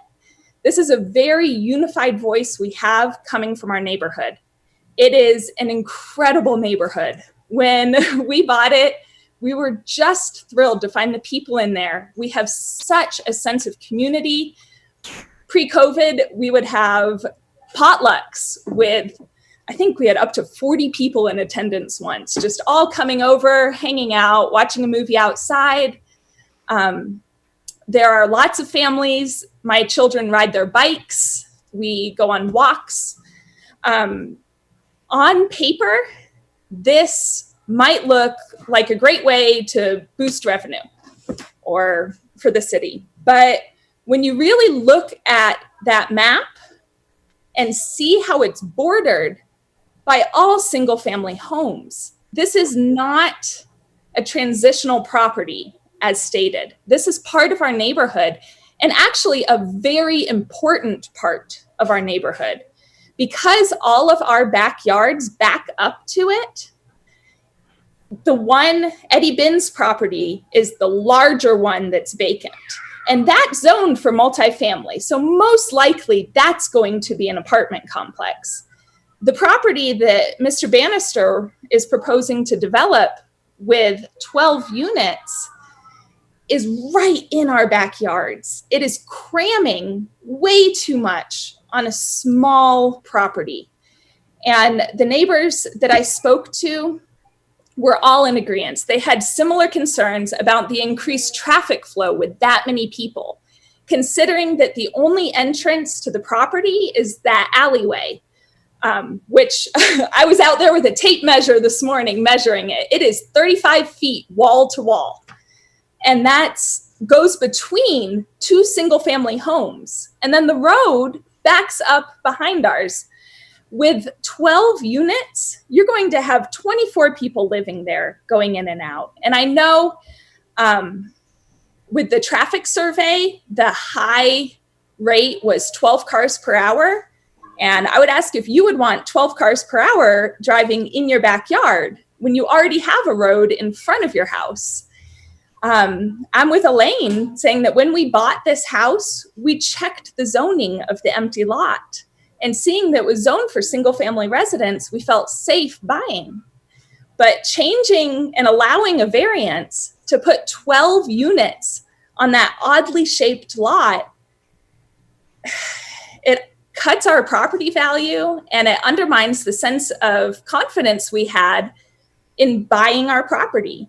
There's a lot of homes in our neighborhood that are getting remodeled and sold, and our property values were on the rise. If this is to go in as proposed, that's all down the drain. It would change the entire feel of the neighborhood. That being said, we are not opposed to development. We don't like having dirt blowing around. I mean, it's dirt and weeds. My 8-year-old son was out there last week mowing the weeds down behind our fence because they grow up and they're ridiculous. I would love to see it developed in a way that allows for good drainage. There was an incident a couple years ago, not long after we bought our house, where Mr. Bannister was putting fill dirt on the property. And just the piling up of that dirt flooded our entire backyard all the way to our door. And he had to go in and remove it. That's why our concerns about drainage are, and I know he has to get that, whatever the letters are for that survey done. And hopefully that would be taken into consideration for any development that would go in. That being said, let's see. The concerns that I think Phyllis was making with the parking on when she stated that it would be up on our fence line. While that is a fire lane, one of the problems is that with 12 units, they each have 2 beds, 2 baths, this close to the university, you'll have 2 cars per unit. And while I understand that he's meeting the minimum parking code for 12 units, which is 1.5, so he has 18 stalls for 24 cars. That's why we're saying this is too many. He doesn't have room for more parking because the way the lot is shaped, there's just nowhere else you could put it. And while I understand that, those cars have to go somewhere. And if they are enforced, they're either going to park in the fire lane or they're going to park on Turrentine, which Rob mentioned the problems that come up from that. So as a neighborhood, we are recommending that he be limited to 4 units. And they be 1 story, set back further from our property lines. Robin Hastings, the one with the letter that you read, he has the property to the west. And that house, most of the other houses were built in the 1950s, but his house was built in the 1920s. It is one of the original farmhouses for the area. And he has 100-year-old adobe structures that used to be the chicken house and the garage. The chicken house, still in excellent condition. He's maintained that adobe so well. It backs up close to his property line. So if you're going to cram 12 units onto this property with minimum clearance, if you look, Robin Hastings' property butts up with minimum, not clearance, setback, that's the word. From his, it'll be 10 feet from that old adobe with a 2-story apartment building that looms even higher due to having to be built up from the floodplain. So we would request that the buildings be set back more, maybe oriented towards the south of the property, giving more of a buffer between the houses. Privacy, the landscaping or wall or anything has been addressed. Those are all our backyards. My children are out there every day playing. And a requirement to have at least 2 parking stalls per unit so that we don't have the problem of blocking up Turrentine. Like Rob said, IHOP, just that entire street, everyone, they don't have enough parking for what it is, and it overflows, and they park on either side of Turrentine, and it creates a one-way street. So if you then add the extra overflow from the apartment complex, that's going to be a mess, especially for the neighbors living there. And I think that's about all I got. Okay, well, you have 1 minute, 30 seconds left, so you finished good. Yeah, I talk fast. Yeah, well, thank you. Okay, well, I appreciate that. So let me just ask a couple questions of Sarah, or I think Sarah's doing this. Sarah, are you there? Yes, Mayor, I am still here. Can you put the map back up again? The diagram that, so 12 units, but 18 parking spaces. Is that the city's minimum? Mayor. 1.5 per unit? Sarah Gonzalez, for the record, that is correct. We have 1.5 units per dwelling unit. In a single family home, it's 2 per unit. So that's something to compare to. So it's just a little bit underneath a single family home. So I got a quick question to ask you, Scott. So first off, I would tend to agree with you. If you offer a 2-bedroom, 2-bath, you're probably going to get, you very well may get grad students. You might get some professionals that are used to being roommates, but they're probably going to each have a vehicle. So let me ask Sarah one more question. Sarah, so is there a requirement to build 1 unit or 2 units, what it used to be, 3% of the number of units have to be ADA accessible or handicap accessible, fully handicapped with a shower and all that. Is that the case on one of these, on one of these units? Mayor Sarah Gonzalez, for the record, it is based on if you do more than 20 apartment units on a parcel, then you are required to provide, I believe it's 1 for the 20, and then it increases based on the number of units. Okay. So getting back to the, thank you, Sarah. So getting back to the spaces, Scott, if you have each one having 2 parking spaces, you're going to have 6 cars that are going to be without a parking spot. What do you think, where do you think that they're going to park? And believe me, they're going to park. I can speak from experience. They're going to cause a hassle. And I have to agree, in order for me to support this, you're going to have at least 2 parking spaces per unit. Trust me on this, please, because they will find a place and you will end up having to tow a vehicle or 2 because they're going to park everywhere. So I don't quite get it. I understand you're trying to hit the minimum, but you either need to add some more parking someplace in there or take out a unit or 2 so that you meet those parking spaces. 'Cause for my support, I don't know about the rest of the council, but I'm just telling you, you're going to have a problem if you just have 1.5 vehicles per unit, because they're going to come in there with 2 vehicles each one. If you're going to want to try to get it, let's say you rent it for $900 a month, and they're going to split the cost $450, they're going to want their own parking space. Mayor, city councilors, what we did was we went by the requirements that the city gave us as far as what we needed for the parking. We anticipated a blend of college students, grad students, who would be riding bikes and that kind of things. Absolutely, some people are going to have 2 cars. There's no question about it.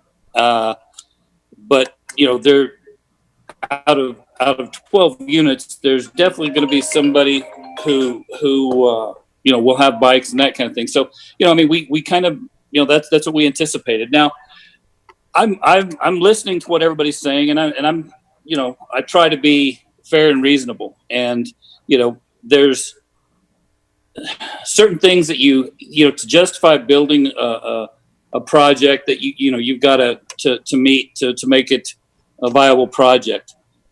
We could go down to 10 would be optimum. That would get us pretty closely 10. 5 on each side, 2-story apartments. The absolute lowest we could go is 8 2-story apartments, but they'd have to be 2-story. Then that would give us 16. If you go by the residence math, 2 per apartment, that'd be 16 with 2 extras left over. You get below 8 2-stories, then that project is just going to be a dirt lot forever, or I'll just sell the dirt lot. I mean, that's the way we have it evaluated. So, well, like I'm telling you, in order for me to support this, I'm going to need 2 parking spaces per unit. I mean, I'm just telling you flat out. And if you rent to college kids, if you don't you're going to have 4 of them in those units, and you're going to have 4 cars, Scott. I'm telling you. That's not going to happen. Well, what if it does? That's why you have a lease. I'm speaking from experience, Scott. But you're smart to do 2-bedroom, 2-bath. And I do believe that you will get some professionals and some grad students, but only with a parking space per unit. You do I can't support 1.5. So you either find some more parking spaces or you cut back on your units, which I would think that you would find parking spaces for my support. I don't know. Let me open it up to the rest of the council. So far, in all honesty, let me ask another question of Sarah. So is that a new requirement, Sarah, that they have to have a walking path like that? And I mean, at sidewalks, sure, but a walking path like that? Or is that a little bit extra that he put in? Mayor, this is Sarah with the record, for the record. We did ask that they provide some type of pedestrian and bicycle access in order for us to start moving towards our multimodal transportations. And so it's giving the access from University into this property and showing that this is one of the sites that has enough room in order to provide the access as well as provide those other amenities. Okay. And what is the setback for the building on the left to the property line? Is it 15 feet, 10 feet? No, to the, there you go, right there, that area. Mayor, the property is set back at a 5-foot setback based on the R1A zoning. So if it follows R1A zoning, the building is at 5 feet from this property.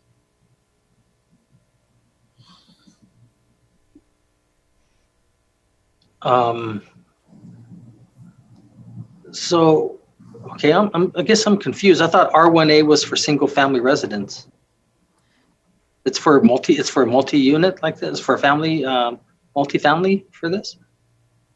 Mayor, Sarah, for the record, based on the property zoning, it allows those setbacks as being part of the development standard. So if you were to construct a single family home, say a 2-story or 3-story single family home by right, they would be allowed to go up to the 5 feet as well. Essentially, in the zoning of the property, the deviation is not to the setbacks, the deviation is to multifamily. So it's just to allow for the dwelling units, but not to the setback. So the setbacks remain on the property since it's zoned R1A. Okay, but if it had been, let's say it was zoned for multifamily, what would be the setback then? Mayor and councilor, the setback for the side would be 7 feet. So an additional 2 feet. For multifamily, it is a 20-foot front, 7-foot rear, and 7-foot sides.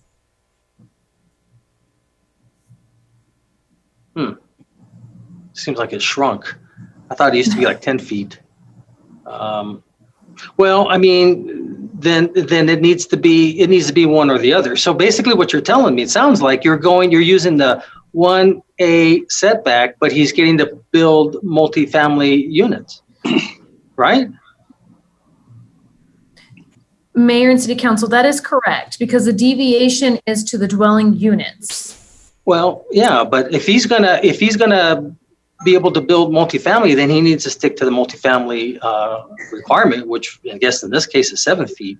I mean, 2 feet is not much, but one of the reasons for the setback, and I don't know if the chief is here, the fire chief, one of the reasons for the setback is in case there's a fire, they got to be able to get around that building, and 5 feet is nothing.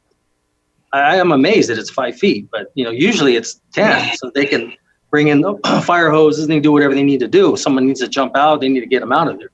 5 feet isn't that much, and you're pushing the 5 feet, right, Scott? I presume you're right at the 5 feet. Correct. Yeah. So do you hear what I'm trying? Yes, David Dollahan. David Dollahan for the record.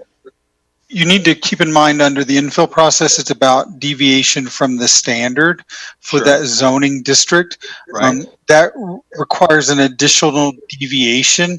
But if we force the 7-foot side yard setback, then he gets a 7-foot rear yard setback. So that's why staff always takes the position. We get them to try to comply with the zoning standards to the extent possible under the infill application, because then it becomes too hard to manage in all the deviations. We try to minimize that. That's why we allow them to follow the site setbacks if that's what they can meet. So we've had infill applications where they needed a variance to the setbacks and nothing else, and so because of the odd shape of the lot, so we try to keep that the number of deviations to a minimum. Yeah. Well, let me ask and see if this is still the same. If hypothetically Scott had gone to every neighbor that touches that property, and they all said it's okay, he wouldn't have needed to go to P&Z. Couldn't they have done it administratively? Is that still the case? Mayor and City Council, there is still a flexible development standard. So yes, by going to the neighboring properties, we could have flexed Okay. As far as only up to some of the zoning standards, density is not labeled within a flexible development standard. So in this case, no, that's why we had to go through the infill. Flexible development standards allow for deviations to setbacks, to landscaping, to parking. It is not necessarily just on the density. So it would require the IDP since it is not part of the flexible development standard. That's why we went this route instead of doing a flexible development standard. So in this case, based on its density, we could not use the flexible development standards. He had to go to P&Z, Mr. Mayor, David Dahlon. Okay. Well, what I'm trying to get at, Scott, is if you know the city is making an accommodation for you, theoretically it's 7 feet if it was multifamily, but they're going under to 5 feet for the 1A, and I understand that. Trust me, that has been vacant for a long time. But what I'm trying to get at is, it's just a matter of if you're going to want these exceptions or these variances, then I think it's important that that we listen to what your neighbors ask. And I think at the very minimum, 2 spaces per unit is not too much. I mean, really, it's not. And I'm telling you right now, I can speak from experience. You would be wise to do 2 parking spaces per unit, because you're going to have a problem if you put it less, because it's gonna be more cars. Then they're going to start parking. They're going to start parking on your exit to the street, and then getting back. Could you get back to that property again that you just took off? Not that one. That one right there. So Sarah, right there, that area that it's going to be the way to in and out of the building. Is he going to be granting an easement to the city? Mayor and City Council, as part of the plating process, this is Sarah Gonzalez for the record. This is already a designated access and utility easement per the plat that was done back in 1967, I believe. So this is already a designated easement. So all utilities as well as access will be provided from the entrance off of Turrentine. Okay, so if there's cars lined up over there, we're going to have to have codes or LCPD go in there to tell them, hey, you got to clear this out because you're blocking the opportunity for a fire truck to come through if needed. Correct? Mayor and City Council, that is correct. Yes, it could be painted as a fire lane, and basically codes would be notified, and whoever is parking within that area could be cited. Yeah, it's gonna cause a problem, Scott. I'm telling you. You need to have 2 parking spaces per unit. So you either find 6 more parking spaces. And for me, council and let me just go to Councilor Flores because I've been dominating the whole conversation. Councilor Flores, go ahead.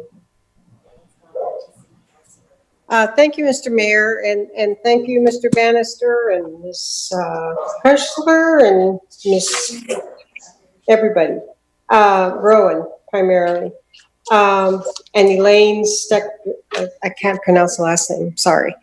But, you know, I think that, you know, as a homeowner, you know, I'm looking at what they did when they bought their property. They looked at the zoning. They saw that everything around them was zoned for residential, one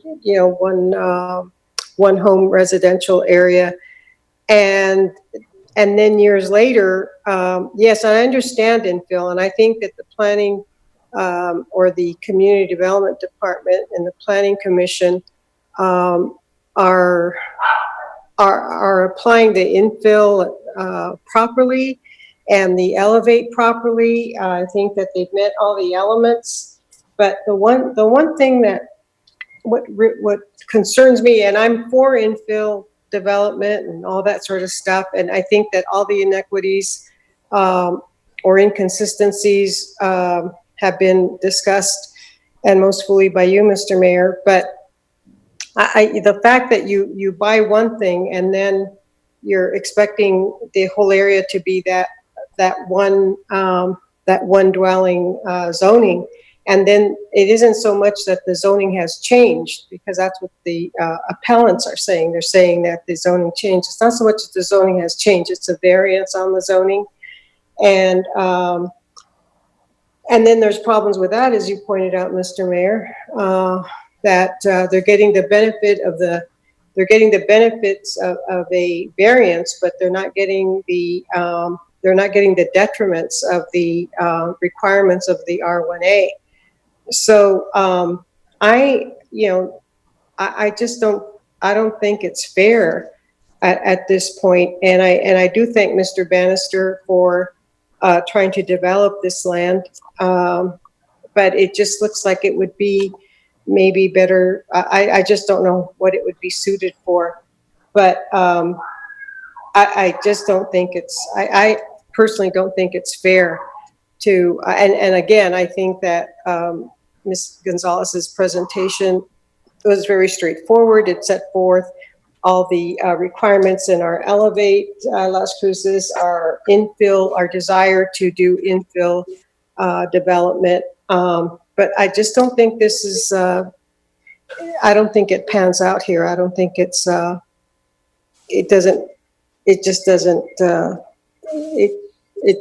fair, and it just doesn't seem right. And unless Mr. Bannister goes back to the drawing board and comes up with something that is financially suitable for him, and also financially, and then it would, and also suitable for the area. I would tend to agree with the appellants at this point. Thank you, Mr. Mayor. Councilor Abeta Stubbe. Yes, thank you, Mayor.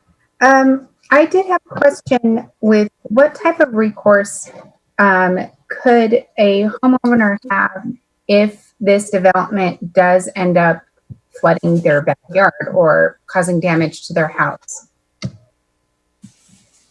due to this new property?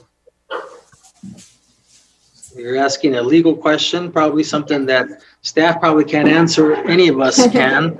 That's something there that if they have a claim, they're going to probably have to file an insurance claim, and then they're going to probably find out what caused it. I'll just leave it at that. Because it does seem like this has already happened once in the past, that there's been an issue. So that does leave me a bit of a concern. Mayor, I do want to say thank you. I do agree with many of your comments that you've had. I'm also in agreement that with this type of development, the way that it's structured, that you're going to see the parking. You're going to have at least two people living in each apartment. And so you will need to have more parking than just the 18 units. I do believe the 24 should be at least the minimum. You know, if you're going to have guests, you're going to need more parking. And so I think that's something to consider. Mr. Bannister, you talked about maybe potentially cutting back on your apartments to 10 units or perhaps 8. If that happened, then you would be able to make room for the parking and perhaps any of the other factors that were described before. Is that something that would be potentially agreeable with you? Scott Bannister here. Yes, ma'am. Okay. And did you go right ahead, sir? No, I didn't know if I had it on mute or not, but you got my response. Yes, sir. Let me clarify that, if I may, Councilor. So, Scott, you are amenable to reducing the number of units? Correct. From 12 to what? Well, I think if the criteria that everybody's concerned about is the parking, if we got rid of 2 units, that would give us, significant more area. So we've got 18 parking spots. I think it would be very easy to get 20 parking spots out of that. If we went to 8, that would be, the absolute minimal that I could do is 8 2-story units. You should be able to get easily 20, 22 spots to park there. Okay, let's just clarify. So you're saying that, so now you're changing the dynamics, or did I hear you wrong? Councilor Abeta Stubbe asked you if you would go from 12 units to 10, and I thought you said yes, but then you said something Yes. about. But Yes, so are that's you? correct. I would Well, be 10. then you made some comment about going 2-story. No, that's been the whole time we've been asking for 2-story. I'm saying I could get down to as little as 8 2-story units and still make it feasible to build and have additional parking. Okay, but what she had asked about and what I thought you had agreed to was 10 units, 1-story. So I guess 5 on 5, 5 on one side, 5 on another, or you could do 6 and 4. I don't know, however you do it. But is that what we're talking about here? No, And I'm talking about 2-story apartments, 5 on each side, or 4 on each side, whatever the case would be, 2-story. So you're saying build 2-story, but still have the same units. No, instead of 12 units, there would be 4 units on each side. That would be 8 units or 10 units, whatever. Give me the total number of units. Well, it would be either 8 or 10, whichever you guys are agreeable to. I mean, well, but it sounds like you're talking on just on one side only. No, just right now, we're set with 6 on each side, 6 2-story units on each side. So we reduced that by say 2 on each side. So now we've got 4 on one side and 4 on the other instead of 6. Yeah, but are these 2? Maybe I'm mistaken here. I thought these were single-story, 1-story units. No. They've always been all 2-story? Yes. Okay, well, my mistake. I'm sorry, Counselor. Go ahead. Thank you, Mayor. Yes. I'm more inclined to go with an 8 unit. That way that there would be sufficient space, not only for the parking, but for any sort of setback issues. I do have concerns about fencing. I have small kids, and so I know that if my backyard is right next to a parking lot, if they jump the fence to grab a ball, they're in a parking lot now, and so I personally think a fence, a divider beyond trees would be appropriate. However, my concern is with the flooding, if that will impact or damage the homes that are already there if there's a fencing or wall put up. So I'm open to comment from residents about that.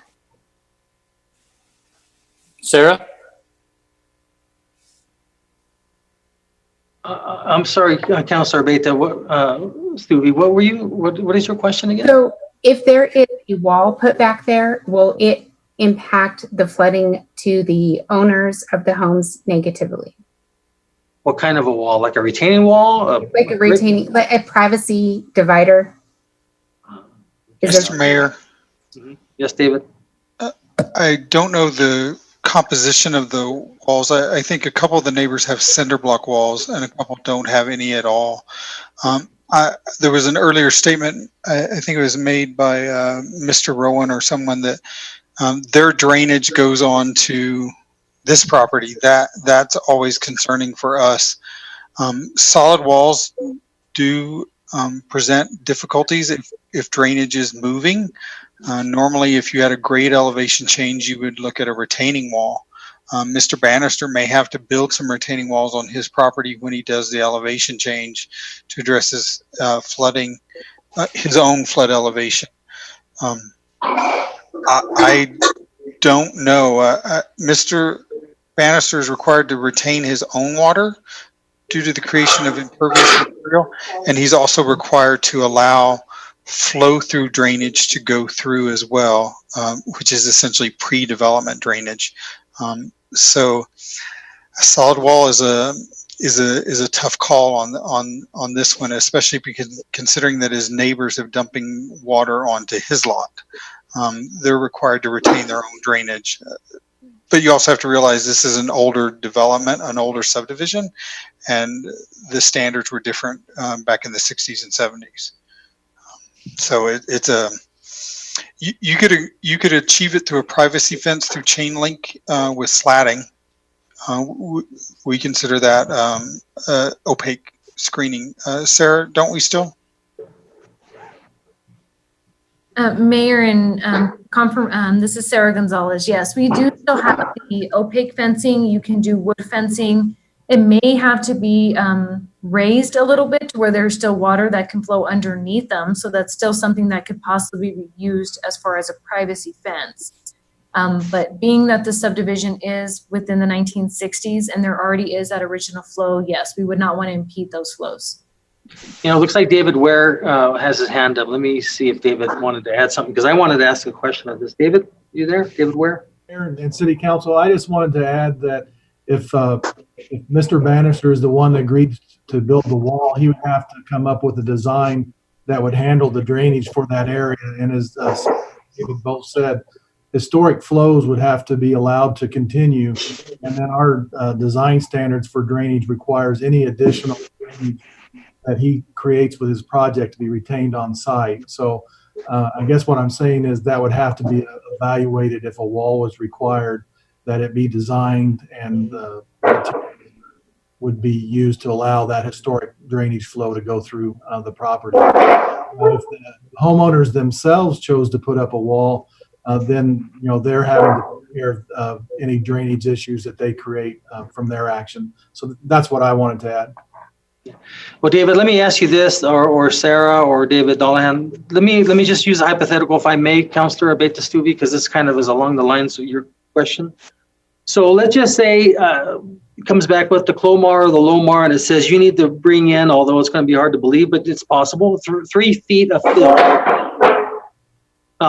Can we require that he has to build a rock wall fence that it's at least 1 foot above the fill? So theoretically, it kind of, it would protect the land, of course, just flowing over into the neighbor's property, and it kind of keep that water in his area and hopefully flows to the drainage. Is that possible to do under this scenario here during this appeal? Mayor and City Council, since this really is reviewed like a variance, there is the ability for you to put conditions on it that you feel would be appropriate to protect adjacent properties. So you could consider. Scott, do you understand what I'm trying to get at? If it turns out that you have to build a 3 foot, at 3 feet of fill, a wood fence, a slotted fence, any type of little fence like that is not going to keep water out. But if you have to put a solid rock wall fence that's at least a foot above your fill. So if you have 3 foot of fill compacted, you need to build a 4 foot fence to keep whatever water not to flow into your neighbor's garden. How do you feel about that? Mayor, councilors. So the way that actually works, if you're in a flood zone, only the dwelling that you're building on, the pad, has to be raised up. All of the other dirt around it doesn't. I understand. So that's still going to be low. So it's their properties are draining onto mine. So we will flow, direct it towards the ponding once we see what is required. So I mean, by raising the pad isn't going to send water onto their property. It's still going to be coming onto mine. Does that make sense? Well, no, because if your requirement, unless I'm wrong, and correct me if I'm wrong on this, David Ware, David Dollahan, David Maestas, any of them, he has to show that if he builds, when he builds this, that even that roadway that's going in and out, or that turnaround pod, he has to show where that water has to flow into the pond. So that means that it's possible that he may have to add 2 or 3 feet over there, as well as his own plot, his own pad. I mean, you can't just put it on the pad and then just let the water flow to the side of it, unless you know that it's going to flow into the drainage. Mr. Mayor, actually, David Dolan, for the record, Mr. Bannister is correct. So you've got two things going on. He does have to raise the pad, the building pad, above the flood zone. He also, for the amount of material that he creates on the lot as impervious, he has to put that within the drainage area. The rest of the historical flow has to drain out of the lot, what he is allowed through. So he only has to create his ponds big enough to handle the drainage based on the calculation for his impervious material. The rest of the drainage can flow off the lot. So he can do that. His parking lot, if there was a flood, could be underwater because the building pad elevations are higher. He's probably going to have to ramp the entrance to the buildings from the parking lot, but he can do that. Why would we allow that? Why would we allow him to build it so that his parking lots are underwater, theoretically? Mr. Mayor, the reason is because the city ordinance, which complies with the federal requirements for FEMA, requires you're only insuring the buildings for flood insurance. You're not insuring the rest of the parcel. If Mr. Maestas can correct me if I'm wrong, but I think I'm pretty correct. Go ahead. Okay, but okay, so, David Maestas, you wanted to jump in? Yes, Mayor, thank you for that. And thank you, David Dullahan. I appreciate that follow-up. Specifically, Mayor, his pad for the buildings will be higher. His parking lot can be lower, but it won't. That doesn't necessarily mean the parking lot will be underwater. He should be able to, and his engineer should design the parking lot to where the water will flow on a sloped parking lot. It won't be huge. You won't see people parking on an incline, but it'll be enough of a slope to where that water, when it hits the parking lot, will make its way out of the parking lot into his ponds. So theoretically, his entire lot should be designed to where his water that is generated on his property will flow into those ponds that he builds. The historic flow, whatever is coming into his property from the neighboring lots, can go through his property and will probably leave somewhere out at Turretine or somewhere the usual flow that it does right now. So in summary, the main point, all of the runoff on his property that he creates due to the new buildings and due to the parking lots will slope into his ponds. Yeah, I thank you for that. But theoretically, could we put a requirement that if he had to put a pad 2 feet or 3 feet and to the within the boundaries of his neighbors, that we could require some type of a rock wall fence? Mr. Mayor, I would argue, based on Mr. Weir's comments, yes, you could require that. I would offer the wording, a wall or solid fence 1 foot taller than the amount of the height of the fill that he's required to bring in.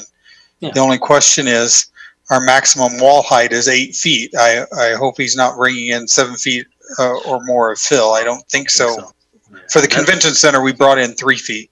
Yeah, I mean, I can't see it being more than 3 feet, but okay, thank you for that. And I don't mean to dominate that, Councilor Abeta-Stubbe, but I just needed to clarify that. And I'm going to turn it back over to you, but I have to just say, any of you who spoke earlier, I'm sorry, you've for the most part have forfeited your time to ask any questions unless City Council specifically asked for you to a question. So back to you, Councilor Abeta-Stubbe.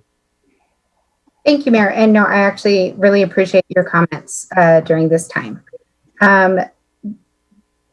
I think just to circle back, I think I would be with the 8 units instead of the 12. And then I would look for the setbacks to be able to be at least 7 feet so that emergency vehicles could pass through those. And I also agree with your statements as well on fencing, Mr. Mayor. And for the neighborhoods, it sounds like there could potentially be renters in the older neighborhoods too. So as we look towards renters, I was a renter for a very long time, and It's a very economical situation for a lot of people. We do have very nice rentals throughout the city, and you never know who your neighbor might be. Somebody fantastic, and so I think we do need to just be cautious with how we depict those that live in rentals versus those that are homeowners. Thank you, Mayor. Thank you. Councillor Sorg, sorry, it's taken a while to get to you. Oh, Mr. Mayor, thank you. Yeah, a long time. As a general principle, I am in favor of more density. But I'll just simply say this is taking it a step a little too far. And I would confer with Councillor Abeyta-Stube that the 8 units would be better.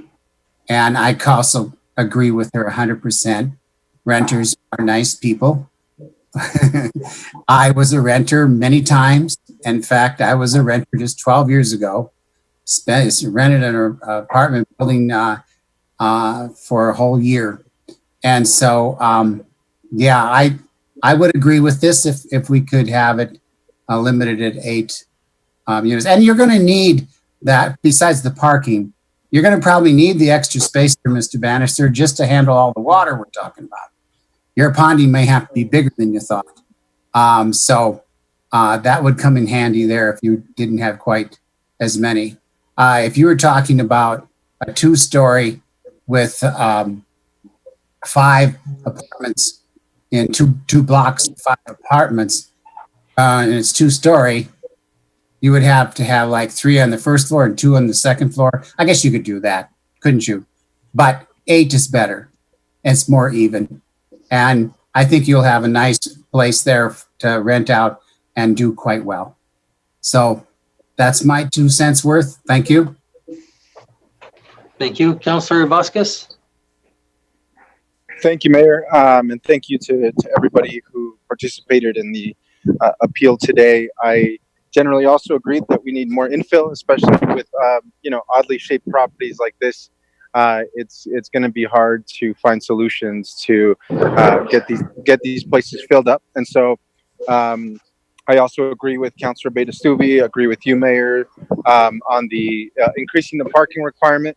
Wasn't too long ago since I was in college, but I know living in some of the student housing that you have 2 or 3 cars, per 1 bedroom, because you have people visiting, and you have certainly situations where couples are living together in 1 room and that kind of thing. And so you're definitely going to have a parking situation there that's just going to potentially bug the neighbors, and it's just going to be a constant, perhaps, source of confrontation with neighbors that we don't want to have. And so appreciate Mr. Bannister thinking about developing this property, and the neighbors for coming together as well. I think this is a happy medium, and support the 8 units as well as the modifications on the setbacks to allow for the proper drainage here. Thank you. Councillor Bencomo? Oh, yeah, Councillor Bencomo.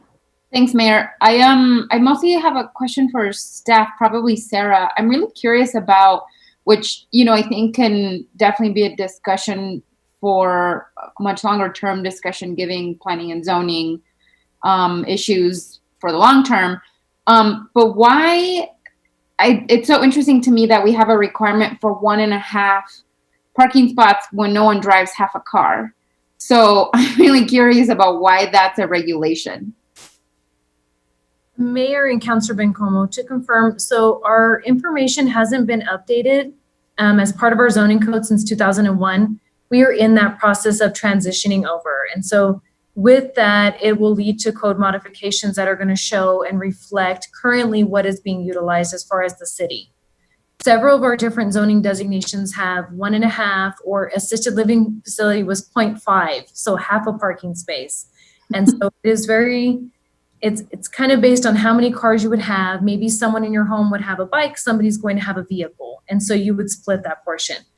As far as the justification, I'm not sure why it has been limited to 1.5. All we did, I believe, 4 years ago was remove parking maximums, but these were design elements that took place in 2001. And so that is something we are looking at moving forward with our zone code change. Yes, for sure. I'm sure it'll lessen all of our headaches, Mr. Bannister, neighbors, us. So that's helpful. I also thank you for that, Sarah. Mr. Mayor, Yes, David. to add a little history to it, up until the 2001 zoning code, Mr. Mayor, David Dahlon, Councilor Bencomo, we had 2 parking spaces, and then we had a change, and we were looking at maximums. The thought is not every unit in an apartment complex has multiple tenants. You may have families that are a single parent with children and so forth. So we felt like the 1.5 at the time was more appropriate, because then with 2 units, you could end up with a third parking stall. So we vacillated over the years. The parking standards have changed since the 60s to now. Parking is still heavily debated amongst the planning profession. How much free parking is free? It's not really free. It costs everybody a little bit of everything. So parking is always one of those contentious items, and it will be an item to be evaluated in the new development standards. So that's where we were in 2001. We were looking to reduce the amount of impervious material on apartment complexes because we felt like we were overbuilding. Thanks, David. This is Councilor Bencomo again. I guess there is also something to be said about encouraging people to drive less, right? To bike more, walk more, use more transportation. But I guess that's definitely, like I said, a conversation for the long run. I also just wanted to know, I'm very supportive of this, of Councilor Beta-Stubbe's suggestion, and thanks to Mr. Bannister for agreeing to go down to 8 units. I think that makes a lot of sense. I think, somebody noted about why would you want infill? I mean, we say this every time we talk about housing. We have a huge housing crisis in Las Cruces, and we have way more people than we do affordable living. And, I think it's important when we have a developer who is willing to do infill, because not a lot of developers are, to come to the table in good faith and have a conversation like we've had today. And Mr. Bannister, it feels like deja vu. I'm sure you would agree that we've had a similar conversation before. And so I appreciate you coming back to the table and having this conversation with us. I don't necessarily think this is unfair or too much like some of my colleagues have said. I think as a homeowner, that's sort of the risk you take when you buy a house next to an empty lot, that you don't know what's going to happen in that lot in the future, whether zoning codes might change, right? You just don't know. And I sort of think that that's the risk you take when you purchase a home, regardless whether it's in next to an empty lot or not, right? That's just a risk you take anyway. And I do, I think every time we have a discussion, the second time we've had a discussion on P&Z and zoning issues and multifamily dwelling, and we keep hearing this narrative about who folks who live in apartments are. And I just really want to push back against that, because I think, to me, it sounds like a dog whistle. And I just,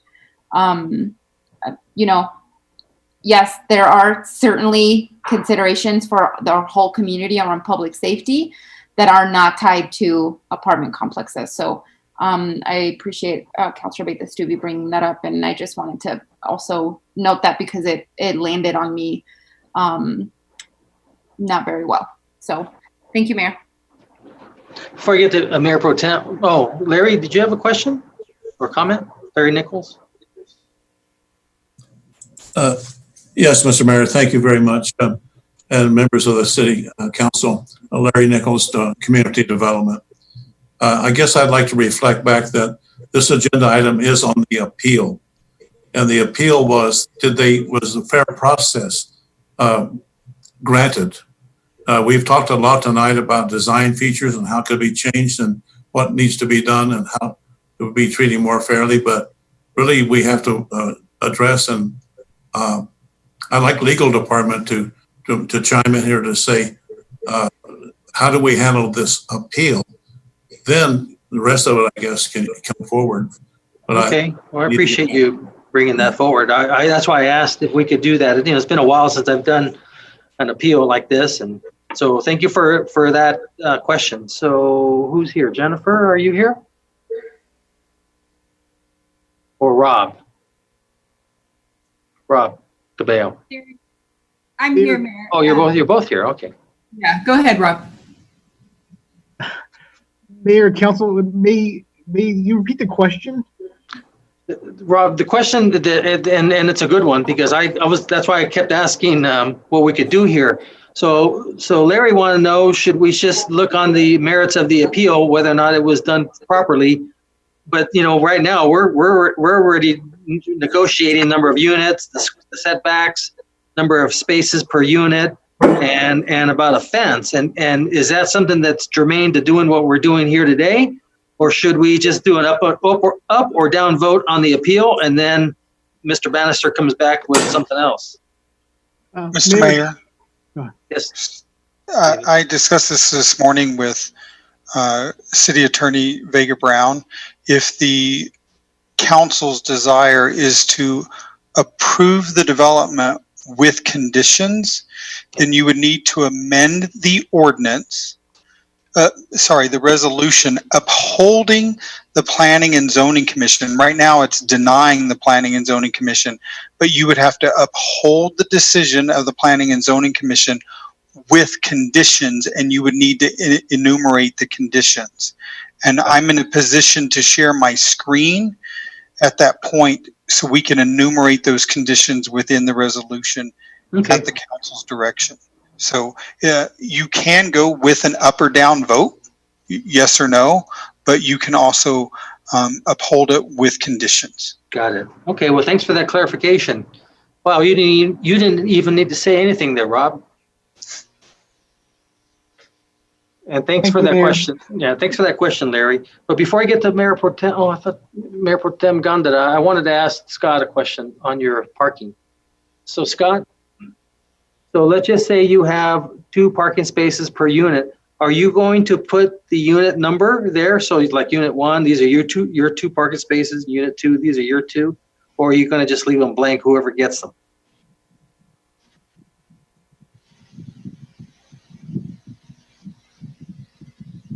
He's muted. Oh, I apologize. I was muted. Mayor, councilors, that seems like the best thing to do. Assign everybody 2 spots, and then the overflow they can use for visitor parking and designate it as such. Well, okay, that when you say overflow, if you do, I'm still good with 2 per unit. Visitors. Yeah, I'm still good Yes. with the 2. I'm talking about visitors. Okay, but earlier, one of the, I don't know if it's David or somebody was talking about how the history was, maybe one person just uses 1 car. I can assure you that if you have a tenant that has 2 parking spaces and only has 1 car, they do not want anyone parking on that other space, period. Okay, and they're going to call you and they're going to say, hey, someone's parking by you, and you're going to say, you just have 1 car. Say, I don't care. Then reduce my rent because you gave me 2 parking spaces and I don't want them there. What if I have a friend coming over? So I'm just telling you that I'm foretelling the headaches that you will have if you don't have 2 parking spaces. And then if you don't mark them, then they're going to complain because all the other ones are going to be taken. You're not going to know who rents there, who's taking it. So a lot of things to think about. So we're trying to save you headaches. That's what I'm trying to get at. Okay. Thank you. You're welcome. All right, Councilor Mayor Pro Tem Gondara. Hey, finally, I was waiting patiently. Thank you so much, neighbors, for coming together and just run through kind of going door knocking and getting people interested, right? And first informing, but having them understand that's all really important and something I know Councilor Bengomo and I are really passionate about, right, is community organizing and that's what we're doing. So I'm so glad that you're here and really speaking to us about what your concerns are. So I heard you loud and clear. And I want folks to understand that I would agree with Councilor Abeytestubi and Mayor around the 8 units and the setbacks. I think those are very important as we move forward. what I also want folks to understand on this call, on this Zoom meeting, is that we are in desperate need of affordable housing, like 7,000 plus. And every time there is some developer that comes to the table and wants to essentially develop, we always hit those kinds of concerns and whatnot. And I don't want you to forget this day, because I'm going to be calling you back, because what we have to do, and with some concerns and the fears about property crime and whatnot being on the rise, is because of trauma and things that have happened in our community that we have to address together, right? And and so I just, you know, we had a few years back, our whole behavioral health system failed. I'm not sure if you're aware of that. Dr. Funk and I used to work many, many moons together. I'm a social worker, retired from the child welfare arena.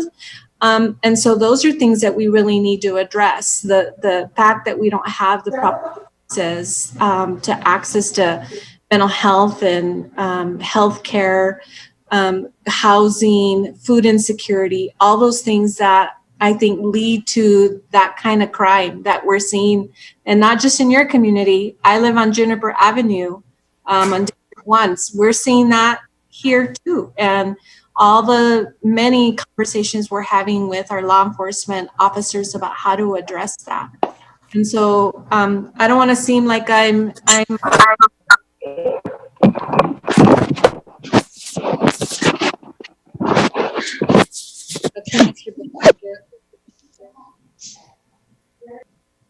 so I don't want to seem like I'm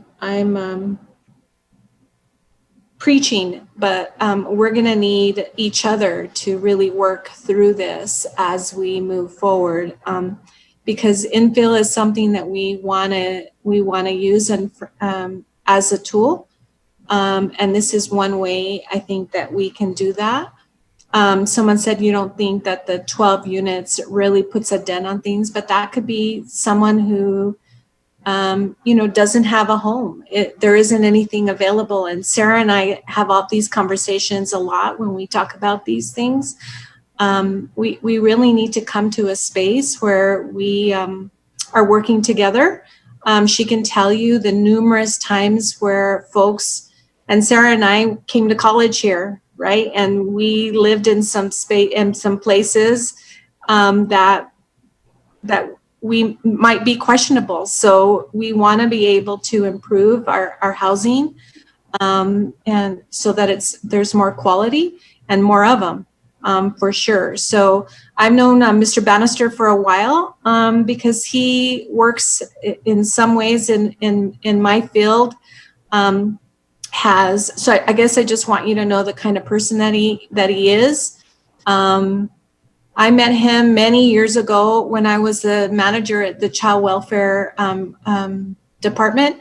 He came and talked to me about building sort of an agency around counseling, right? And the kinds of services we need in our community. And he was always very open to what I've had to say. And he has very, quality services that he provides in this community. And so I've always found him to do what's right, and I don't think today is any different. I think he was able to listen to everybody and really try to compromise. So, Sarah and maybe Larry Nichols, someone mentioned, Jillian, I think it was you.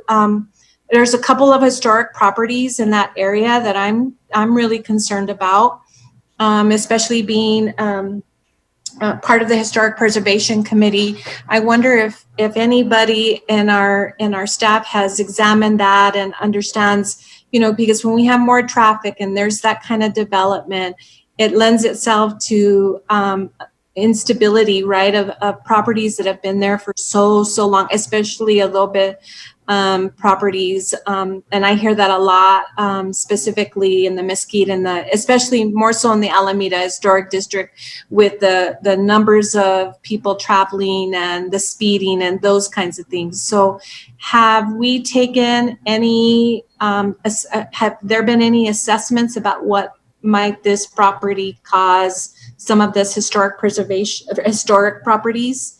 in the area? Mayor and Mayor Pro Tem and councilors, as part of the review process, it does not go through the Historic Preservation Committee to review prior as far as the infill. Being that cases are moving forward, and if it were to be approved and move forward for construction, that is something that we can work with Troy Ainsworth within our department to see if there is any, concerns as far as the stability of the existing structure that is done from 1920. It is something we can bring forward as a recommendation.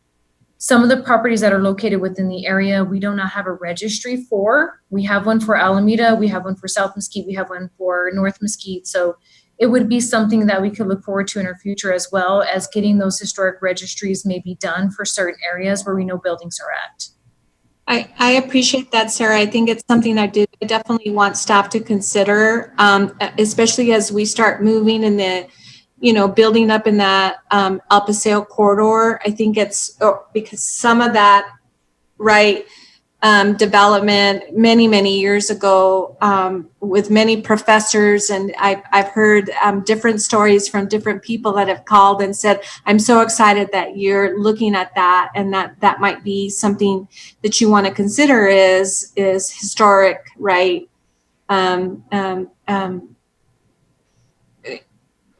having it become a historic site, if you will. And so I think it getting Troy to really examine that would be I think a good thing, in my opinion. And I don't know, Larry, do you have something to add to that? Mr. Mayor Pro Tem, I was going to add.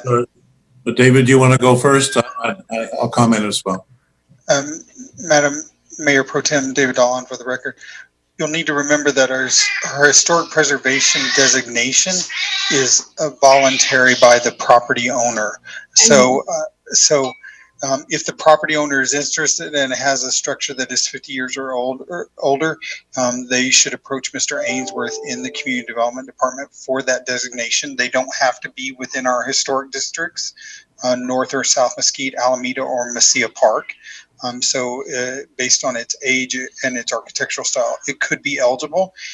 That would also, if it is considerable and it is designated locally, he could go after state tax credits or federal tax credits to help maintain or rehab the property.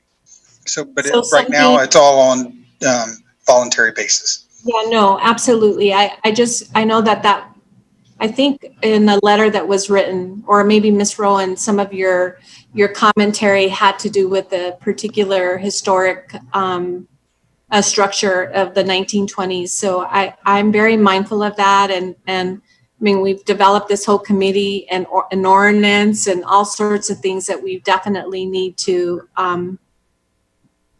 be mindful of, for sure. So that's all that I have to say. Thank you, Mayor. Okay. So, Scott, you're okay with what you've heard? Mayor, councilors, if we're talking eight two-story units with having 2 parking spots for each and having adequate ponding, and I have no problem with that whatsoever. Yeah, I'm confused again. You said 8 two-story units. I thought we're talking 8 units total.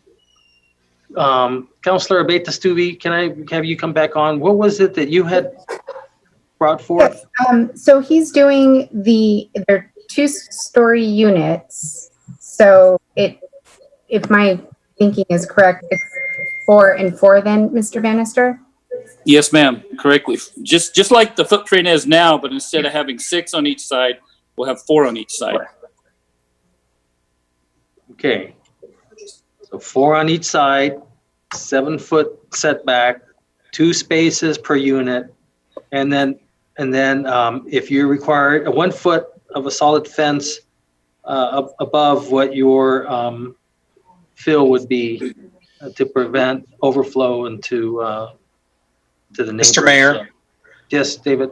if you would allow me to share Oh, my yeah, sure, screen, sure. I Mhm. have a draft conditions written up. Hold on, if I can see where it is. Let me see if I can share my screen properly.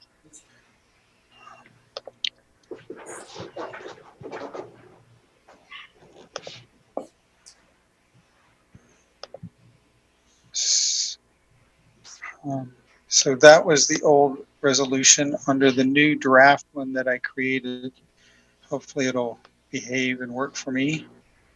I fixed the title. That would be one change, and it says that now therefore be it resolved by the governing body of the city of Las Cruces, Roman numeral 1, that the approval decision of the Planning and Zoning Commission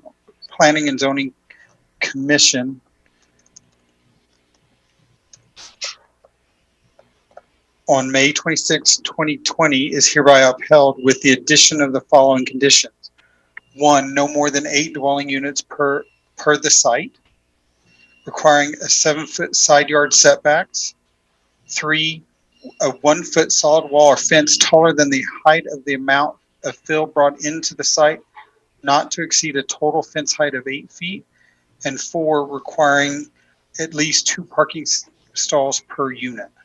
Those were based on my notes from the discussion with the council. So that's what I had drafted up, but I can change any and all of those conditions as you see fit. Looks pretty good there, David. Okay, I have a question, Mayor, councilors. The only, and this would be more of a engineer question, I guess. So whoever would want to address this, but okay. So as one of the neighbors said, right now their water drains from their property onto mine and it flows. Okay, so if I put up a wall there that traps that water, a solid wall, where is his water going to go? Well, Scott, if you put up a fence, let's say you put up a 2-foot fence, because you probably have to have 1 foot as a footing and 1 foot's a barrier. That's not only does that designate your property line, it keeps your water in your yard, in your area, and it just takes care of the flow. No, I agree, but what about the water of his that comes onto my property? It won't be able to come onto my property, which I mean I'm fine with, but it'll stop flow from his property onto mine, and where's it going to go? It's going to have to go somewhere to the sides. That's my only concern.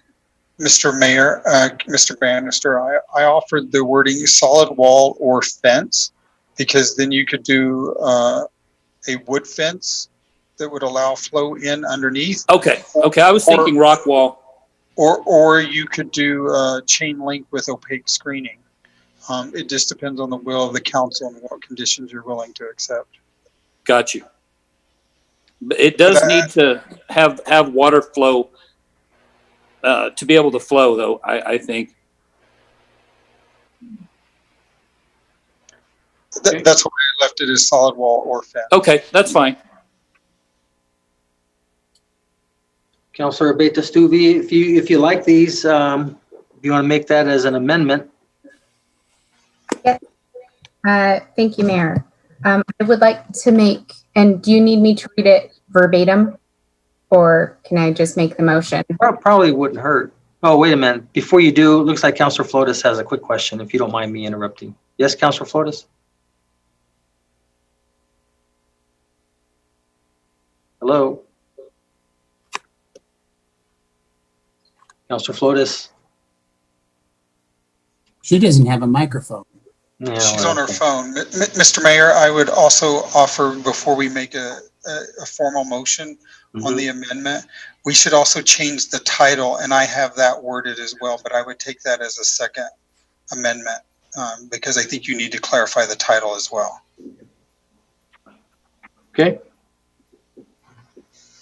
Go ahead, Councilor Abeyta-Stuvey.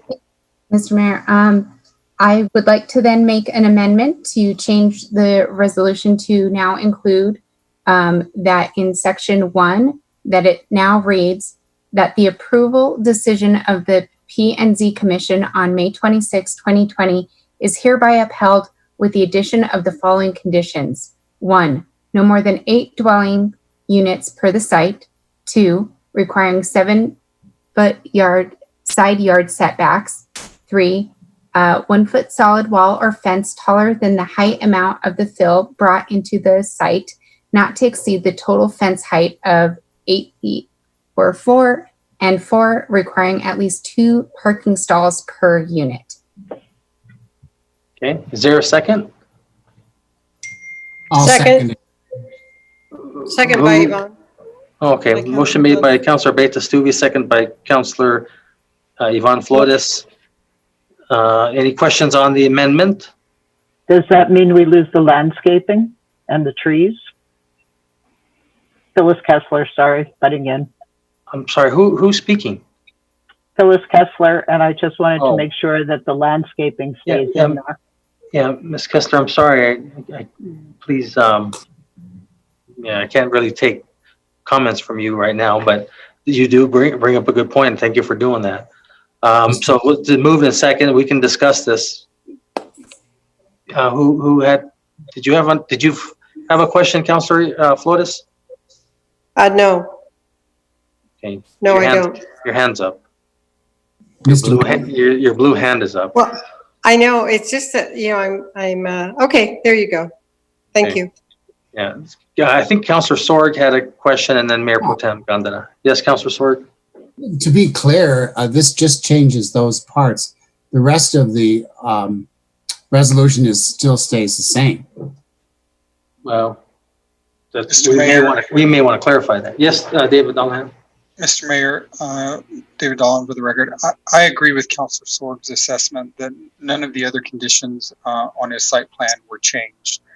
He had indicated in his application that he would meet landscaping requirements. So I don't see that that has changed. You okay with that, Mr. Bannister, Scott? Yes, the only thing, it doesn't specify 8 two-story dwelling units. Does it need to? Because in the code, it says I can build up to 25 feet, so we really don't need to designate that, correct? I don't believe he does. Okay, right. Thank you. Okay, so getting back to Scott again, you're good with the landscaping requirements, everything that you discussed earlier? Correct. Okay, good. I guess Mayor Pro Tem decided not to ask a question.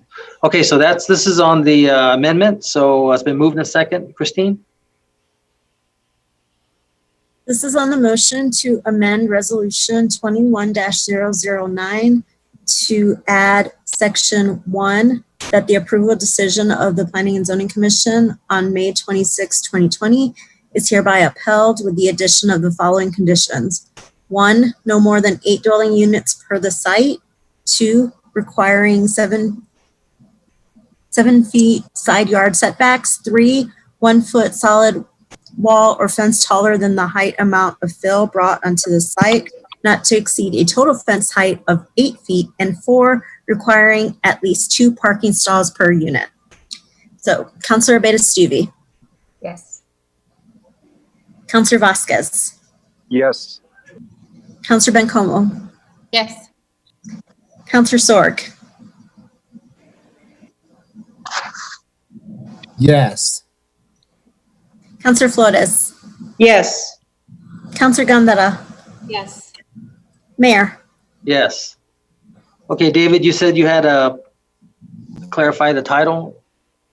Mr. Mayor, I would recommend for the council's consideration, David Dolan for the record, a change to the title, and I'll read it for you. A resolution upholding the approval by the Planning and Zoning Commission on May 26, 2020 for an infill development process application with conditions for 8 dwelling units on a vacant parcel located at 2245 Turrentine Drive. The subject property encompasses 0.975 plus acres and is zoned R1A, single family medium density.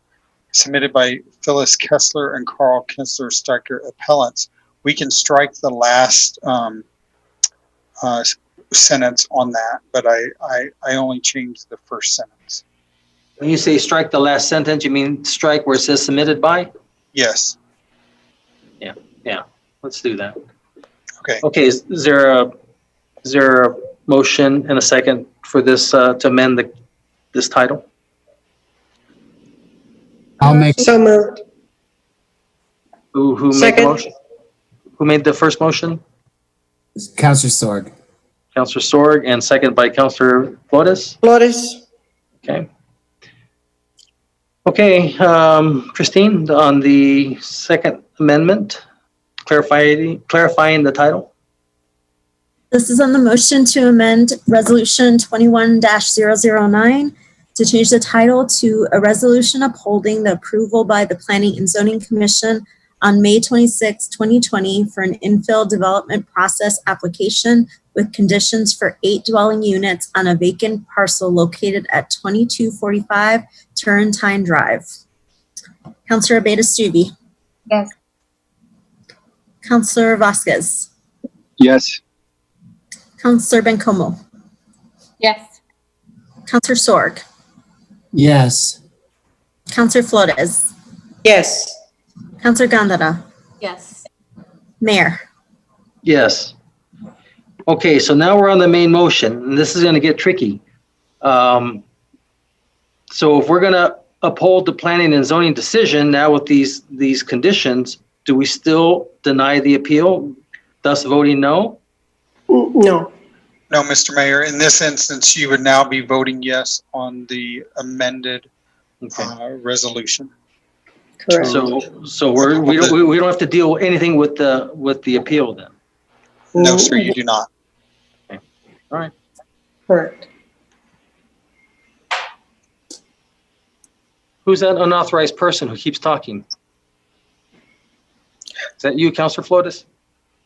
No, it's not me. Okay. All right. I'm sorry. It's just that I can't see the, I'm just holding this kidding. meeting on my phone. I'm sorry. My apologies. Yeah, I know. You're hungry. Okay. Christine? So did we have, I'm sorry, Christine, what? Councilor Flores started talking, so I wasn't sure if she had. Oh, Councilor Flores, did you have something you wanted to say?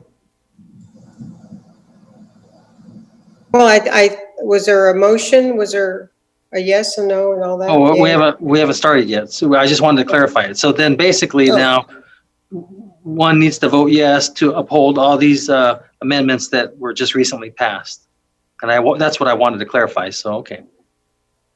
So we would be voting yes on this motion here, if you want to uphold the conditions that were just passed and move forward with that development. Okay, is that correct, Christine? Yes, sir. Okay, all right, then I'm ready for the vote. Okay. This is on the motion to approve Resolution 21-009 as amended. Councilor Abeyta-Stube. Yes. Councilor Vasquez. Yes. Councilor Bencomo. Yes. Councilor Sorg. Yes. Councilor Flores. Yes. Councilor Gandara. Yes. Mayor. Yes. Okay, that pretty much concludes our evening tonight. So with that, I entertain a motion to adjourn. So moved. So moved. Second. Okay, who was the second by? It was Gabe Vasquez. Okay, motion made by Councilor Yvonne Flores, second by Councilor Gabe Vasquez, that we adjourn. All those in favor signify by saying aye. Aye. Those opposed? It's 8:17 p.m. We're adjourned. And then Christine, you want me to stay on to do the agenda setting meeting? Yes, please. Okay, so we just need a couple minutes and then we'll get to that. Okay, enjoy the rest of your evening. Thank you everyone for your participation. Thank Good you, night. Mr. Mayor. Good night, everybody. Good night, everybody. All right, good night, Dave. I'll be here for a little bit with you, Oh, Mayor. yeah. Okay. So I'm ready whenever you are, Christine. I'm ready. Okay, this is the agenda setting meeting for our July 20th, 2020 City Council meeting. Number 1, non-consent. 1 non-consent, 2, non-consent. 2 non-consent, 3, non-consent. 3 non-consent, 4, consent. 4 consent, 5, consent. 5 consent, 6, non-consent. 6 non-consent, 7, consent. 7 consent, 8, non-consent. 8 non-consent, 9, non-consent. 9 non-consent, 10, non-consent. 10 non-consent, 11, non-consent. 11 non-consent, 12, consent. 12 consent, 13, consent. 13 consent. Thank you. Okay, thank you. Have a good night. Okay, you too. Thanks. All right, we'll see you, Mayor. Have a good one. Mayor, You too. Yes?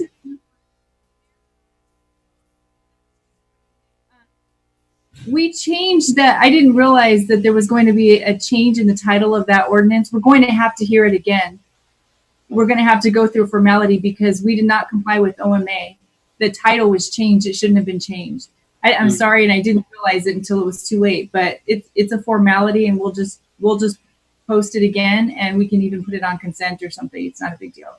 Okay, we don't need to go through the entire hearing. It's just more of a posting it to correct a mistake. It would just be correcting the amendment. Yeah, sure. Okay, that's fine. All right. Did you want to put that on this agenda as a Yeah. last item? Yes. Yeah, let's put it on the agenda, and if we need to remove it, we can. Okay, so item number 14 will be a resolution correcting the title of the planning and zoning appeal that was done on what, May 26, 2020? I think, Mayor, that Jennifer's talking about, we would just republish the change title to that resolution that was approved tonight. We would just republish the whole title, correct? Yes. And the packet. So we don't need to. We don't need a separate resolution. We just need the same resolution back on the agenda. Oh, yes, that's correct. But is it going to need a vote though? No, I think you can put it on consent if you'd like. Okay, well, okay, so we'll need a vote. So I don't mind putting on consent, but I mean, we will need a vote though, correct? Yes. Correct. You'll vote on it, Mayor, when the consent agenda is approved. Okay, so we'll just put it on consent then. Item number 14 will be the clarification of the title. I'll let you guys put that on there. However you want to do it.